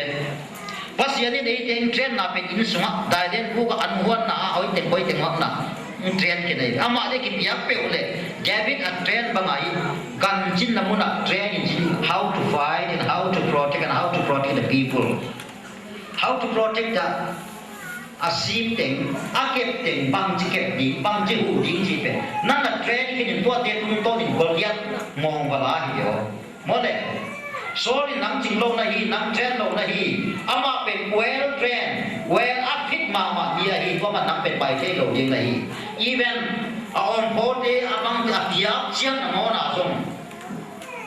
ama ati to chiang a song ki thei ma lo ki fit ma lo e chiang to tin ben so here in jin amuan pa to so ko min jin bang ma ke lo lai sing to ji ben athung pi to sai yi jini kin sling je sai yi to atang jong man ho hi dai aten jong man ho hi dai akuan chiang amuan pa ma muang ton tung so ai chiang vala ji akal bai chiang liat ma mai chai hangin mit to en le pe lau ma ji nai man kha mit to ai chiang pasian muang ai man tung lam mit to ai pai tiang ai ya pa pe no pai le lin chin ai thei chiang ma mi hing lam pan a hi teng to ai chiang in Goliath in thua het lo abang lian pi hi lo na pi neu chik pi hi na le inan le to pan lem hi to pan David ben hu ai ma di valakia in tem polo pan tem to among tanin valakia in to chin kwal so na la hi David in ama ahi na akitia pan ton zwaleng pasian le eden huana e vi le adama het lai pa pasianin adam le ebi ti om na thei lo hi bi a hi ya a chi chiagin a ki thei duwa hi kain kwal pi te no kwa a hi wa a ki thei duwa ti ma ki chiang tan tan nong pi che mo le toi le to ni hi igen ut tak pe a hi le nang kwa hi a pasian ma a ki phin thei ding a ki phin zo ni pasian ma a strike a ball zo ding ai ti a hi le nuam thu mo ki phin thu mo bang thu ge nai je din na ba lok te ding bang thu ni ne David in tua ting ki proud sat na to aji hero in chin kiniam diet na to ai na ting thei ko min apasian ai na dong thei ko min pasian ma a chi be hi chiang tan nong pi a hia chronicle a yet chiang in a in kwan na ma chi lo in kami te nong kwa hi hiang che kami te kwa hi a ke kwa hi nga kami te pa ai boy in zong ka in kwan chi che ke la sim tho in kwan chi che pa sen a lung lut na ma in kwan ai in kwan na le sil teng teng ki pan hi a hi ho tang nau tang hoi na le phat na le om sia pe in sum pan in sum tung to ni tua pe nang hi a hi ka in kwan te kwa hi a ka pa te kwa hi a ka mi te kwa hi a ka nam te kwa hi a tua mi mal pan hi ke kwa ka ya ka in kwan te kwa hi a hi chiang tan na ngom pi tu ni khai boy sangam ba khai boy kia ma lai siang to kasim phut ki pe na hi le Timothy Paul in Timothy kia nga hi thu te pia in la hilin nanau pan na kwa ma in sip ke he thu gen lama tat dan lama it na lama sian tho na lama ging tu te zui ging ki zo in kaung pai ma siak sim kong thu hil kong lim sagin nang ma om til pia thu gen kol na til pia upate kut nga ka pasian in nang on the hon nei sak tu lim sak lo ken mi teng kia nga na pat tuam na alat the na digin wai kin te a thanwa men la wai te a kisang zomin nang na le na thu hi la pil ba kin wai til te hi ge om gi ge in kuchi bang hi in nang ma thu giật tế nắng mà na thu giật tế na hôn đầm điên hi vậy giờ in các phút ngặt chia cả apasian các phút ngặt chia cả apasian thìn biếng nắng mà ông bền mút quan đi in cả ông thấy sắc hi pasian in lao na cả ông bê kia thì đi thấy na đi na lệ cái thu gió na các này na hôn bê sung al hi chếตัวนี้ลายเสียงทั่วก็มูเขียขัดออกถ้าก็มูเขียขัดเปลี่ยนได้ก็ลงสมองกิโลขัดกิ๊กเปลี่ยนได้เจเรมียบุญส้มดีเลยบุญ48ต่างส้มนาเยี่ยมกัตยาตัวเป็นบางแง่เยี่ยมจะเดินโตปานาจิตตกาอาเซมโลเดเป็นหามสิทวกิมองเป็นเจภาษาหน้าอิจิเจกินใบเฮ็ดโลเยnào thế, u thế, mu thế, ba thế, bay hết lâu ye, tension after tension, let's set the ball đi đi lại bằng đỉnh đỉnh, cùng xong lại cùng thùng cái experience đó suma, các quốc nát mà bằng lại yang bằng gen đi, qua mà cái này gen son cái bún la, các quốc nát mà bền mò, pastor pipi, khát thì ta, aban gen sao non đồ đi, pastor zia mel về. pastor pa mu amel ve pastor ten kwa amel ve pastor ten jong an ne ve mal ta pho ne jong thak sa hi ve chia ne jong al sa hi ve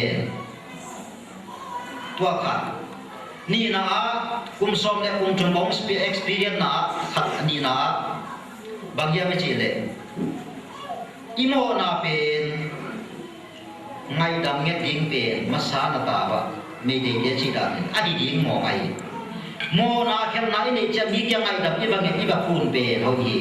chụp về lên rong gulu binh lút xí đâu bên gulu bên xí cái gì mò na bên ngay đam nghe tiếng về ý tiếng ý bung bia ý bát mà gì ý đích na có ngay đam nghe tệ những gì về ý đích na pan sang pan lên na pastor pipi kanin kiniam hiya ket loji tua kiniam hiya gini dik ma na pi kiniam hiya bokin mo bakcheleng la amo ai vele kichi ki zendi tua ma kasin tang koi luai me kai kila ki te mut ma gai le pastor ka hi man ka kiniam hiya ki nga on na chi hi mai he chi le mo sum di amo ai vele chi ki zendi tua pang ni la pastor pi cái niệm hiệp vet do humility nei do humble nun niệm na anei do chi dingin và cái niệm hiệp ni la amo adi thầy adi chi je dingin idik na ko ngai dam banget nget di pen tua pen tu chiam ta ka pok siam thei ma wa ya ka pok som ta le tu ta ka pok lai tua pen ki tua te atuak ding kunin sangam pa iki pa pi ma wa den chiagin tu ni lagi papi ton bung ke di la papi o te tu ma man lagi awo kata tai ve den jang again sanapan di la lagi awo mi pi ye mai le pasian mai a chi kai ve athum na asoma khat ne sa pen mo ke tu nga ho chi pheo phao ngo asoma khat ko ke pi ya thong kan den kya na pi ko le na la git di mai ve hai boy kia na piak di mai le da na piak het lo ding mai akwa pe na pe un pasien ki na pia hen na ki paw lap sak di mai le pe het ko hai boy hing la lo ding ai pastor se mang de hing la lo ding ai chi wo de be to ni tua dem tua di nga tu nin pa ta lam khut be khum lam di ve an ho sana to pa mi na pai tu hap pai ho sana jing jenga tharin chỉ một tiếng ấy để tôi đi bảo khi tình flop cái kịp việc máy này chỉ cái việc này tôi ai việc cái experience cái tôi nên avec akim sip sebagai lâu đi karena tôi deal karena tôi chill deal rồi dan hilang dia nam kini tôi làm tuan lại đi phamok lo tôi bị pasien sắp na ai mà đi các tổ điểm mà chỉ cái việc này ai hangin pastor na sepe anwam hipet lo la siang thau bang gen hia mi chi cheng jesu in peter kia na chi ta takin ka honi la hi na ngau pan la in na ta ya nang ma le nang ma na ki ga ba na hong upat chiangin na kut na zaga surrender lai ite midang tieng payua na ko ngong ka wa na ut lo na lam lama ngka yu hi che toy pastor den na se nong sap chi ngo athan mong teng tu ki hol loi ve ba ma ki diu dia e den che pastor ba pai cha u lo san pai na chi ke un la jong ka thau nuam tai ve sap namuna tung ta kai ta man ma le ai ha min bangza yam se ding bol ding hi ding na tu ko en la khat na pastor officer wa doctor engineer bagem ki koi de to pastor la pe hom kon lo mai the ki mai ai ha ko den kala na o pe dai de sap ai ma ne be to sap na o pen ko ani te a hun te nga za za ka hi chia wa thuak zo lo in chin zo a pin lo zo hi lo lai jang kai be asiam lo zo hi lo ai ka pas zo kyo chi thu be ki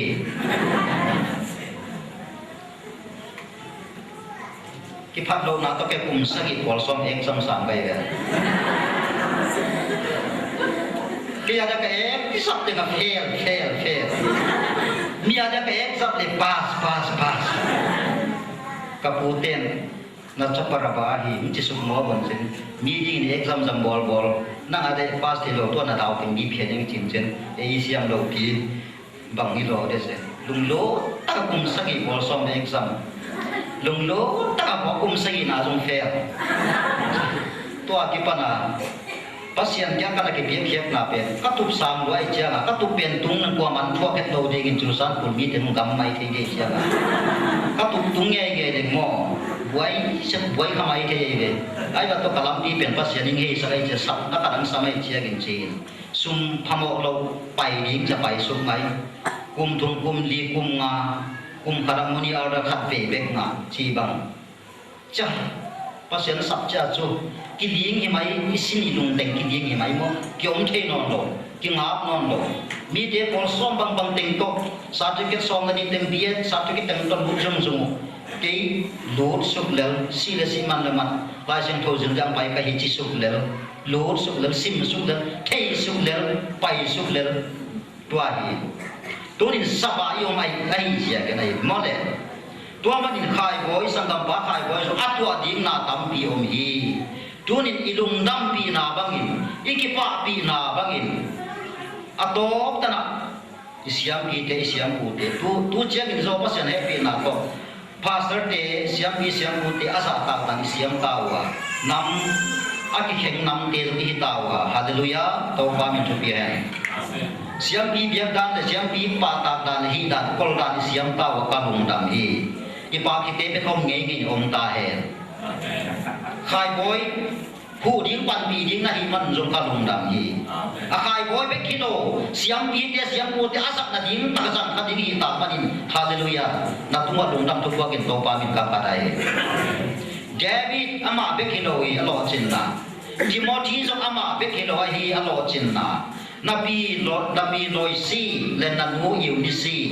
กินนาเป็นนังเกียงอาสเอามาปะกินตัวกินนาทุกวิไปเป็นตัวนี้ขายบอยอาปาปัสยาอานูปัสยาอาปูปัสยาอาปูเตปะอาปูเตปัสยาตรงอีกาอินเตอาตาเตปัสยาหิดีอาตูเตปัสยาตรงเฮลายดีอาตุซอนเตปัสยาตรงเฮลายดีตัวปัสยานาอาเซมดีขายบอยตัวเป็นอามาเบกเฮโลดีกินขัดนาอาอินสุมาซีอาตาเตอาอินสุมีเตอันนี้นะอารมณ์สงฆ์กับนักเก็บมาสักตัวเตตัวเตอินทากวันยิ่งยาวอามาโลจินดิ่งเป็นไอ้สงฆ์อาสักตัวบอลปีมีสงฆ์น้าพิตากินเก่งามฮีภาษาเราฮีนาดีกินโกเตสงฆ์บางมาอมโลฮีโนเตสงฆ์อมฮีฮาเลลูยาตัวบันทุปีนาตั้งแห่งละตัวมันอินตัวนี้สงฆ์สังกัมบ้าตายบ่อยสงฆ์อาศิบะเทดิ่งก็ได้มาเป็นอะไรเดเซเรเบียบุงสอมดีเดบุงเกียรนาบางเกียรเฮียมิจิเจกันโตปานาจิตากินอาเซมโลปาอินกามเสียนาตัวตาเห็นท่านาดีกินอานามสับอาดกโลปาเปดินท่าเสียทัวแค่เจจุคุณดุยลายกาลซาคุณลายมันกิโดคุณไอมันปัสยานิชัวเบียกเดเป็นทัดโดเจเวทุกขณะทุกเบียกเดเป็นทักเกนหินนาเปียนภูมิเป็นเจเวทุกคนดูยันทุกคนทักกิจยันนาเปียนมอปัสยันทุกอย่างเป็นทัดิน na me ma te tharin thak hin begin che tua si san swa na dinga anam sawa sa khelo pa pe ham se thua ke nom he pasian na si taka asem lo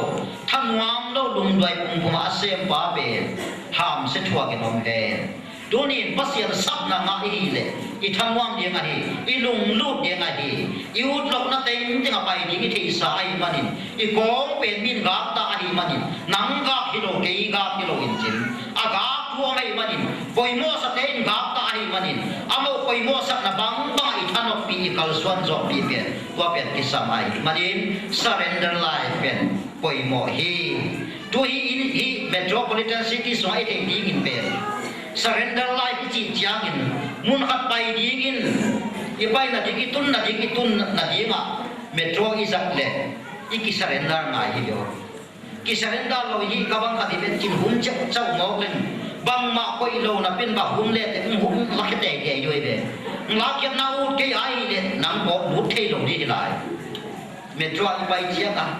sa ki hi ngai azu ut na te ku zut di atham ut na te ku tham di tua I phal ke le ma bang son lo ding hi mai na phal na le na tum na ding ben tung ding hi mai khai boy tua surrender lai be tua na nei ben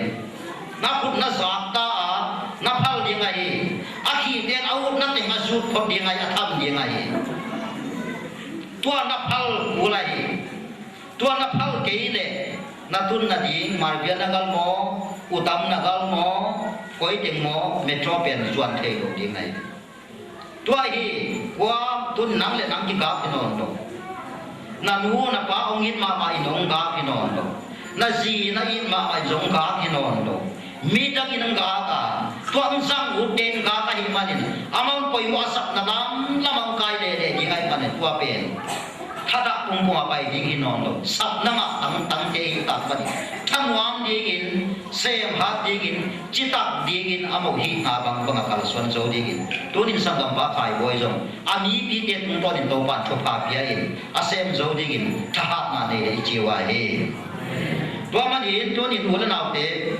Samuel kam ni na lama Ethiopia lama adut ki zo hi le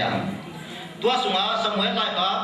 ni na kung sa itang som na di pan som le kup na a tua asam pa pen kwa hiya mi chi chiagin bang agena apa ka hidinga ama katapa hidinga thilai het le mi hing chiang le mi hing ka te khet na in ka khen ding ka di hi che paseni ka thunun ding hima le nama kaswan mang sola jebe David le sola ki gen khazel ni tua ki gen chemo nama kaswan mang sola kianga kipana kalat mang bagin kachit na inzo nang aong paisan ke hi hallelujah tunin khai boy mi tam pi ten kong lung dam piwa kong ki pa piwa nabel sampa pasen jong lung dam pi ai ama ke apa ka hi ding hi chia ama khai boy katapa ai dinga che mi hing mit mu le ke ma mit mu a til na hi khiat le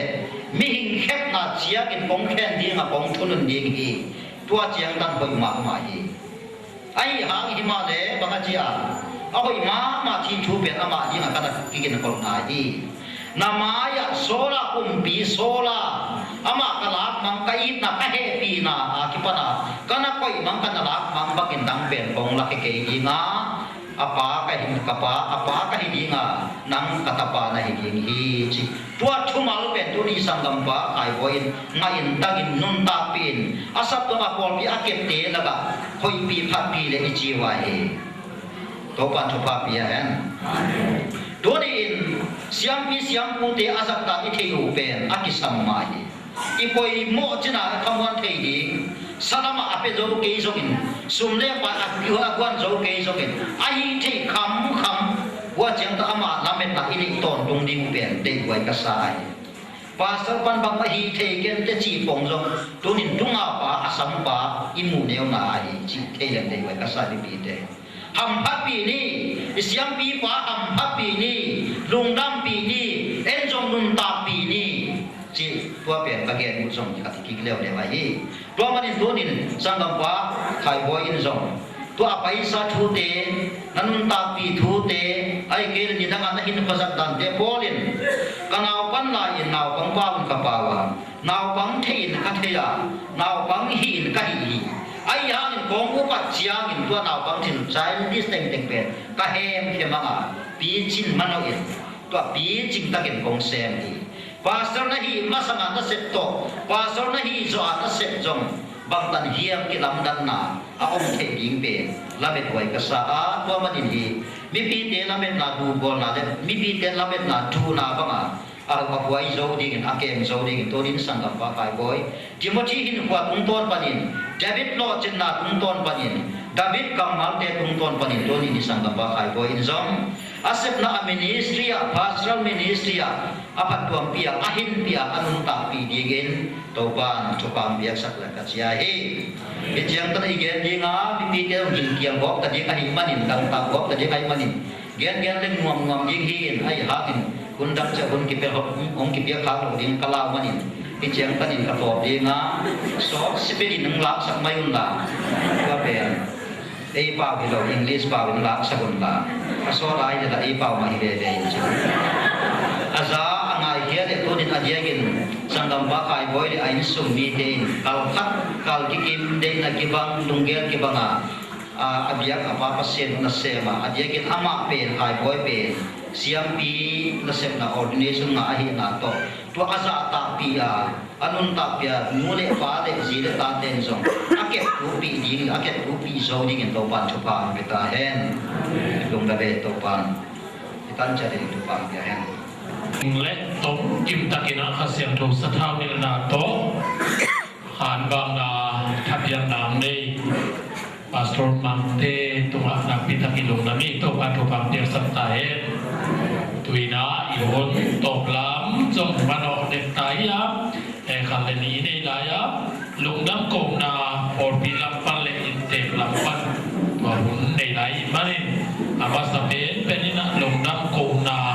โอปีลำปันนะองปันเดียละตัวหินเชียงนะอินเตลำปันตัวเดสัมโอมิปานีคนเป็นนาตวังนี้ na tang sa ta he igel na la e hom na te to pai na ong tang tung sakena tu ni ina e bangin honnom honman pha sang te I manina to pa tunga lungdam ko masahang tu ni ina pa pa to te in ko anina lungdam ko na ong ni na tung to ni na aza ta ko ai hun bit siate upate veng kam la pi pan ahi jongina na po pol tuang tuang pan ahi jongina ong kwa pina he bangin nung dam pina te hangona na pi takena pol pi min to lung dam kong ko hi to apek hi lawina pol pi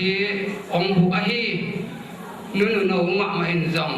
puan pi ma jong ong phui saka tabai tampi tak pol pi te ong do na hi manin ama tunga jong lung dam ko so lung to chiang ina e ja se pe ha sa pol pi pen in kwan jing jong hi zo lo ke na mi te banga in kwan khat jong a pha zo te jong ka hi lo ke wa ko teng bek lung dam he lo ke na no teng ma in akwa ma tek ma ina ong lung dam pi na sak le khang agam la be le phong kwa le tu ya hi jong ina ole na kwa ma tek ma ina nung lung dam pi an wa pu chiang in hi bang ina nuam takena e biak piang na te hi jong ilung dam ko na te jong ong ki sing ina ong et lo mena ong tang za ina hi bang ina ong ki sing sa no teng na hi manuna no teng ong pai mal ke pe tunga je se pe hata por pi min to na pi takin lung dam ong ko hi ong to ma pang tu ni a imu ilung dam pe hi sia khai boy ma jong to pa ina por pi te akem sia ma tu te kai ama kai zo ding le apa zo ding in pil na chim na chidam na lu dam na ong piak sakta hen chin je se pe hata al por pi mi to lung dam to za tong ko hi eng lung dam ma mai hung lung dam nuai lung dam nuai sang liang vai kia ding achi ma bangina ko in kwan pen ichi bangina hi tu ni โนเวมบาสองนี่นี่ตัวนี่แหละสองกันเลยทุ่มเนี่ยฮิมุนตะกะตาแต่เลเวลไงนะหนูดำโกเทดิ้งจีจิกไม่นะกันไงไงเปิดมาแกลำดังเฉลี่ยกันนะเก่ามีที่ว่าองไปองวับเทโอเลนาอักว่ามาเปียกโตบานถูกเอาองไปตอนถึงได้แฮนองแกนออกมาสักนะก็เป็นกระปูอ่อนเจลให้นะองแกซ้ำๆแล้วนี่นะกระปูอ่อนเจลที่เป็นดิมจีนนี่นะดิมตามยามาเป็น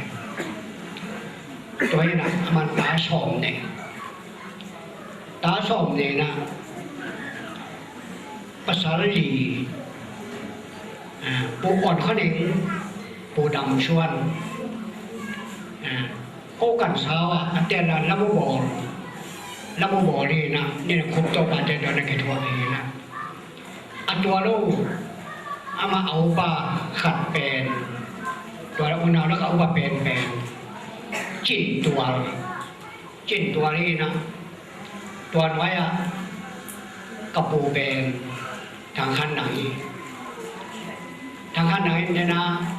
ป่าของแกมือจมสวกเลยนะตัวทางขั้นไหนนะตา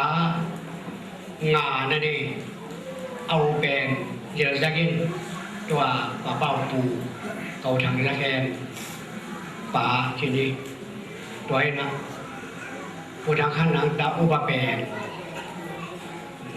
เดี๋ยวจะกินนี่นะอันนี้นะเป็นมุมจะดู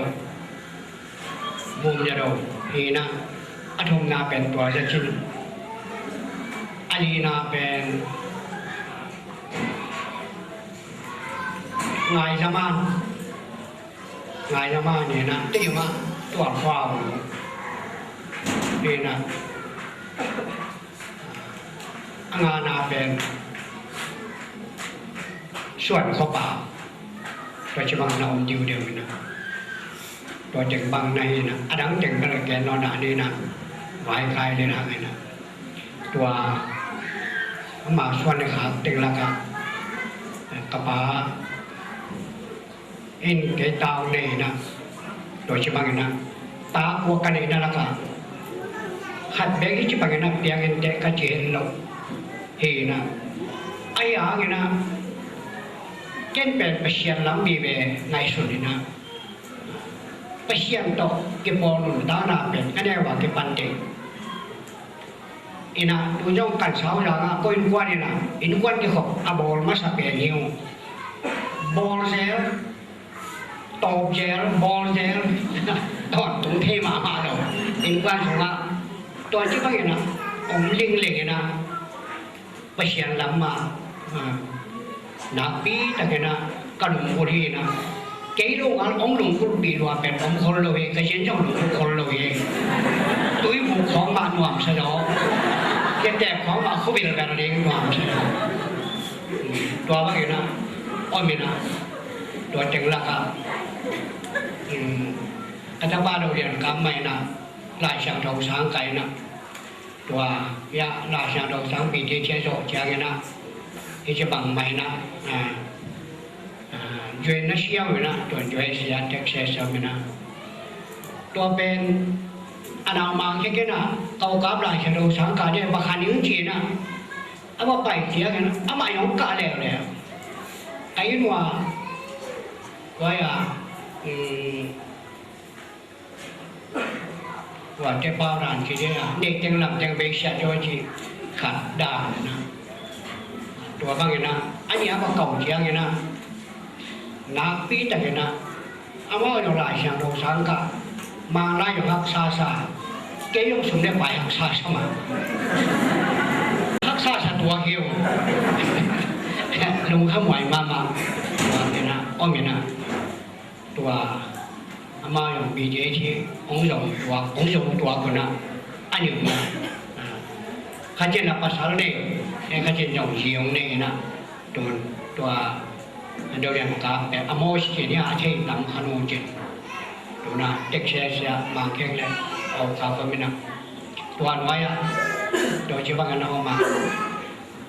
คำนั้นน้อยมันบินแบบที่ไรมันมาอยู่ในเชียวเลยตัวน้อยขายบ่อยเอาแค่เดียวเลยขายบ่อยแค่เดียวเลยเพียงนะกันน้ำมันนี่มาเลยนะถ้านี่สุดๆจวกของกูเลี้ยวเลยจวกเราหมดเจ้าขัดองดงนี่นะเอาไปเสียหน้าเสียยังไงเจน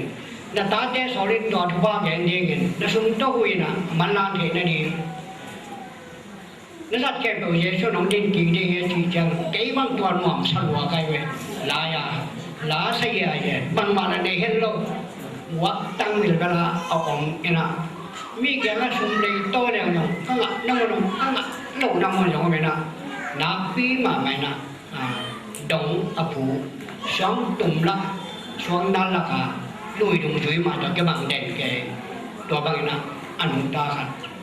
เฮนะไอ้ไวโลกาเทียมตัวนี้บังนะนั่นรู้สึกว่านกบังนะชาหมดนะพี่เจ้าบังดิ้งแจงเป็นเอาไปเห็นนกนั่นเราสังคัญเอาไงสุดปีแล้วเนี่ยตาจีนจางกันของแกนว่ามีตัวเฮนะตาเตถุมเป็นอีน่ะไอ้ที่จะถูกบีเจชีจะออกมาได้เร็วเลยตามเราจีเป็นอย่างนี้จีบีเจชีนะโยกัน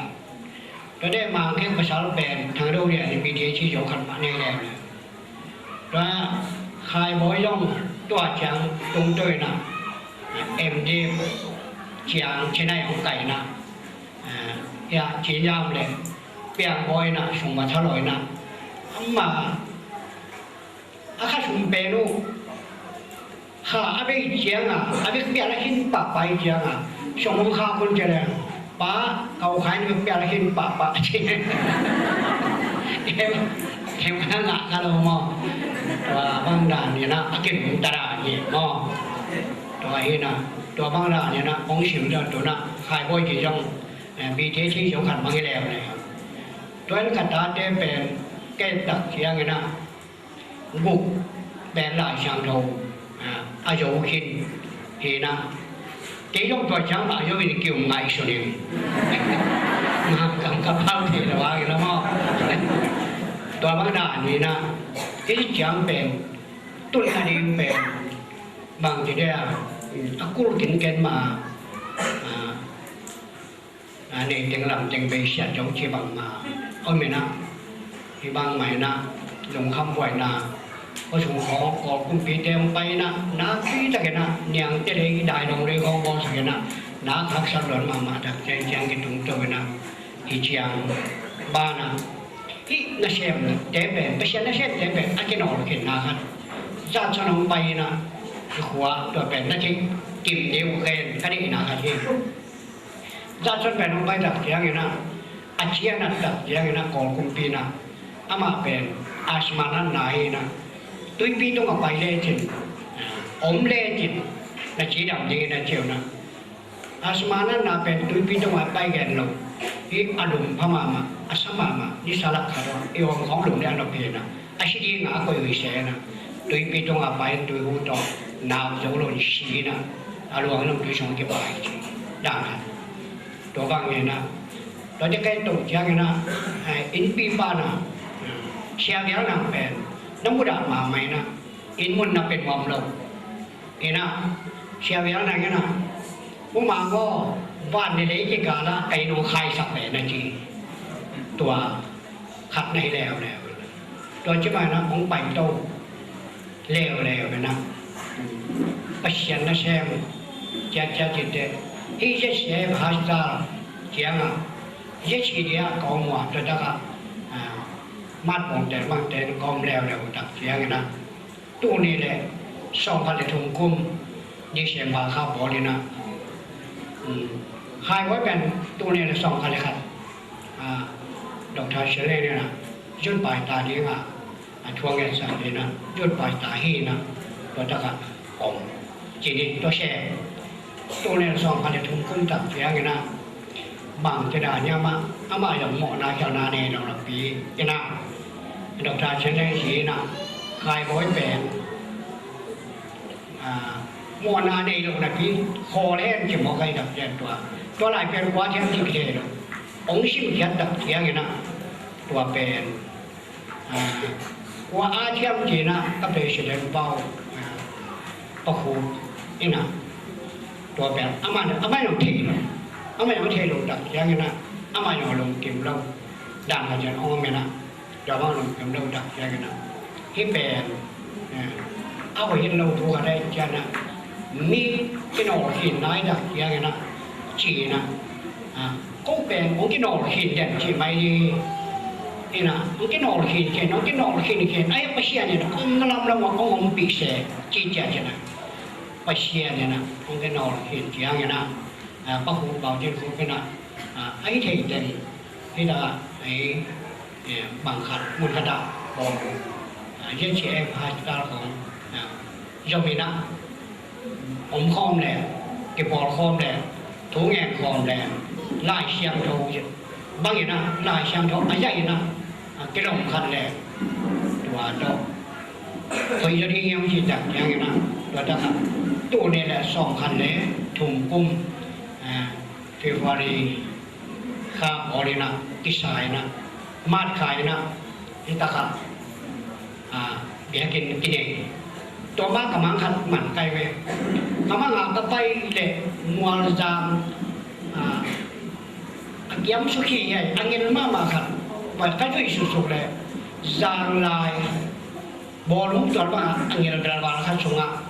ชิงโป๊ะพม่าขัดปูโตเรียนวัดแก่เว้ย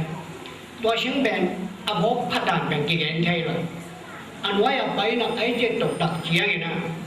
ที่น้าเคยมาเวนีนัสารวาวันหอเนี่ยนะองค์เทนหลบยังไงได้ดีก็ไงสุดแต่เบียกินเด็กเมาไว้เลยก็ไปกันเมานะตัวมันขบไงตัวว่าไงนะมันนะตัวดักเชียงไงนะให้ตักมุน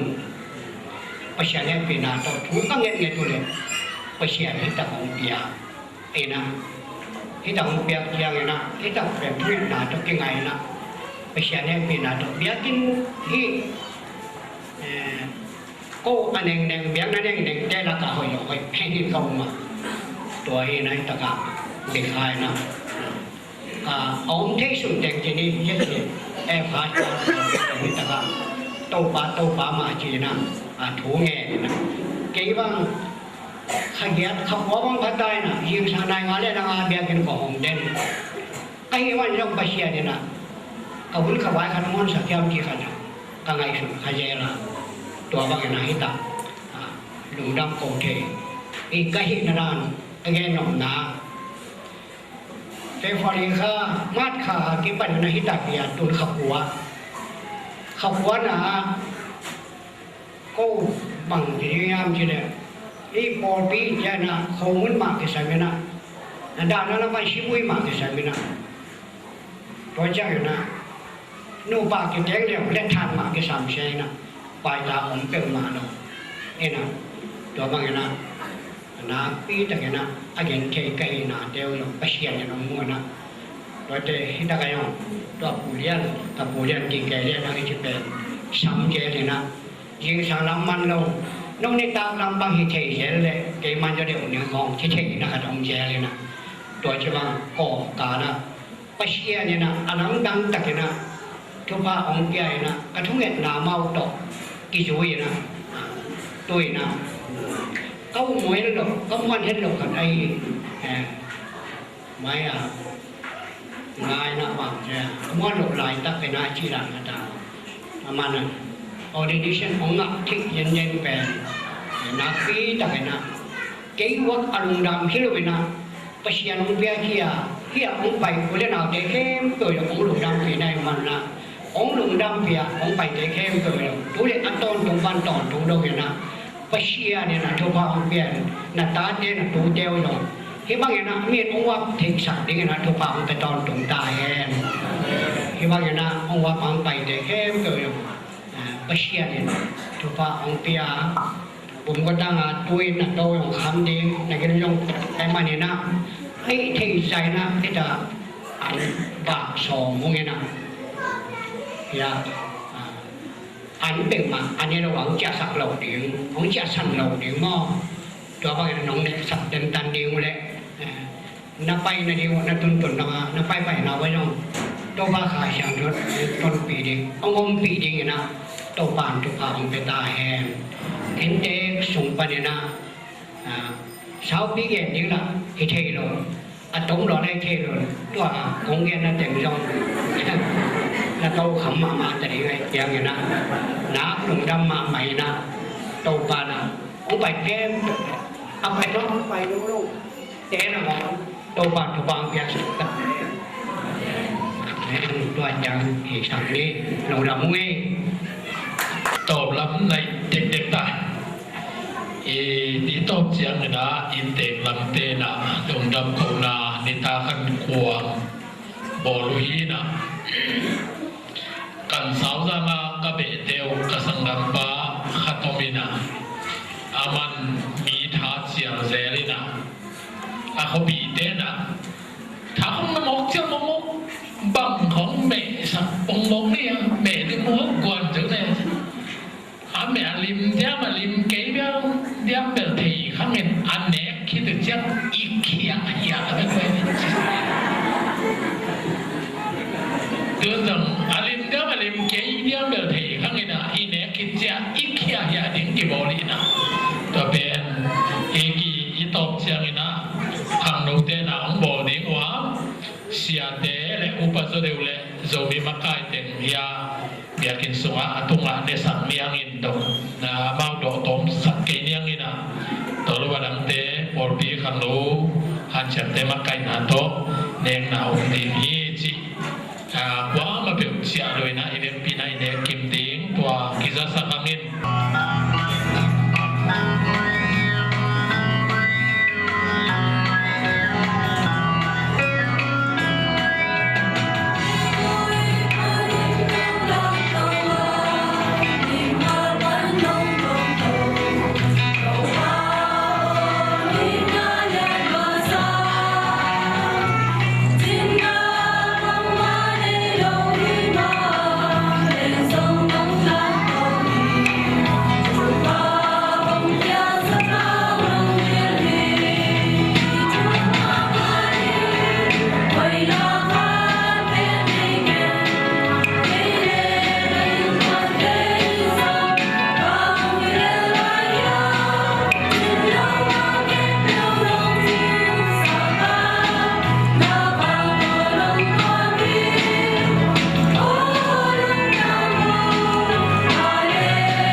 tụng na puna hong pai mi khem pe tunga bibiak baba sian ho happy na asisan man pha to hong le hong tan ito ba jesu hong it na le akasiang tho om pi na in tu le ton tungin no de khem pe tunga hong den ta hen Hallelujah, topa sian longdam tunin sirakai boy orin isen no kesang na topa sian tung ante na tin kim nai pina patung topa nela don de an le dite namana athakin thupa pia second la ane dum mal khasim jong topa ne na don na tung tonin tak sadam na kha song pi chen na le lung nok to dam na ngana aswa nangin thupa nung pia sang na ông biết khi anh con bang có trong cái bia khi nó thùng to nên nang mà xong bị chân xem na để tàu bao xe là tập bài nang mà nó xem nó xong tàu bao xe lót trên na biến sắc bia khi na để sắc tan chín na hết bị nang nghe có mẹ lùng đâm con dây xem tập cái này cái đó này tàu bao xe nó Hãy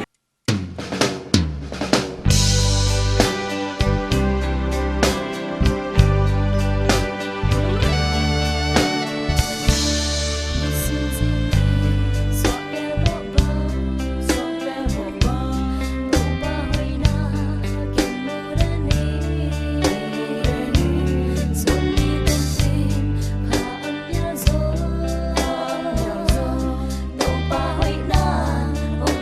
lỡ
paning na ta te hong la đi hong pai ve ta đi nghi lúc kham na qua miao nei pi vang in ke hong tuan si bang in an na la o te la me na ong quan lung kyan than em ka on ba an na la ngai te in ke yung suan ta sa te mo na nong ki ti bang in ta ta tin na mu te ding pan na la hang in ta ke te hong thal sa ding ka sa sa ring ka sa ta na la pi si man ki pi ding ku in so kya so da ka ba pa ding ka sa ta na sin to de su su mai de te li bang chi da ka ho sa to ba pa ding la me pe mi de lu sin tam tam te so gom dam sa li tu ki te tu mi pa ding la ta te hong la ding hong pai bai ta ding mi sim le tu nga la me na om lo chi ka ken ta gom ya ni ti anom na mun ni nan gom nga ti te yin hui pi te nong no ka nge o mo be ke nge song lao be ke la me na sing ni hong so ta no ba ba na la te ka khwan sing na lam pi ka ta ta hong ha sa ki ka sa di ka sa ta na la pi lu si man ki pi le ku in so kya so ta ka ha pa ding ka sa ta na tu sin to de su su mai de te li bang chi ta ka ho sa tu ba pa ding la me pe mi de lu sin tam tam te so gom dam sa di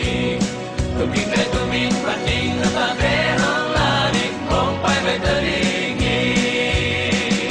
ka sa ding ka sa ta na la pi lu sin man ki pi le ku in so kya so ta ka pa ding ka sa ta na tu sin to de su su mai de te li bang chi ta ka ho to to pa pa ding la me pe mi de lu sin tam tam te so gom dam sa di tu mi te tu mi pa ding la ta te hong la ding hong pai ve ta ding tu mi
làm sáng tâu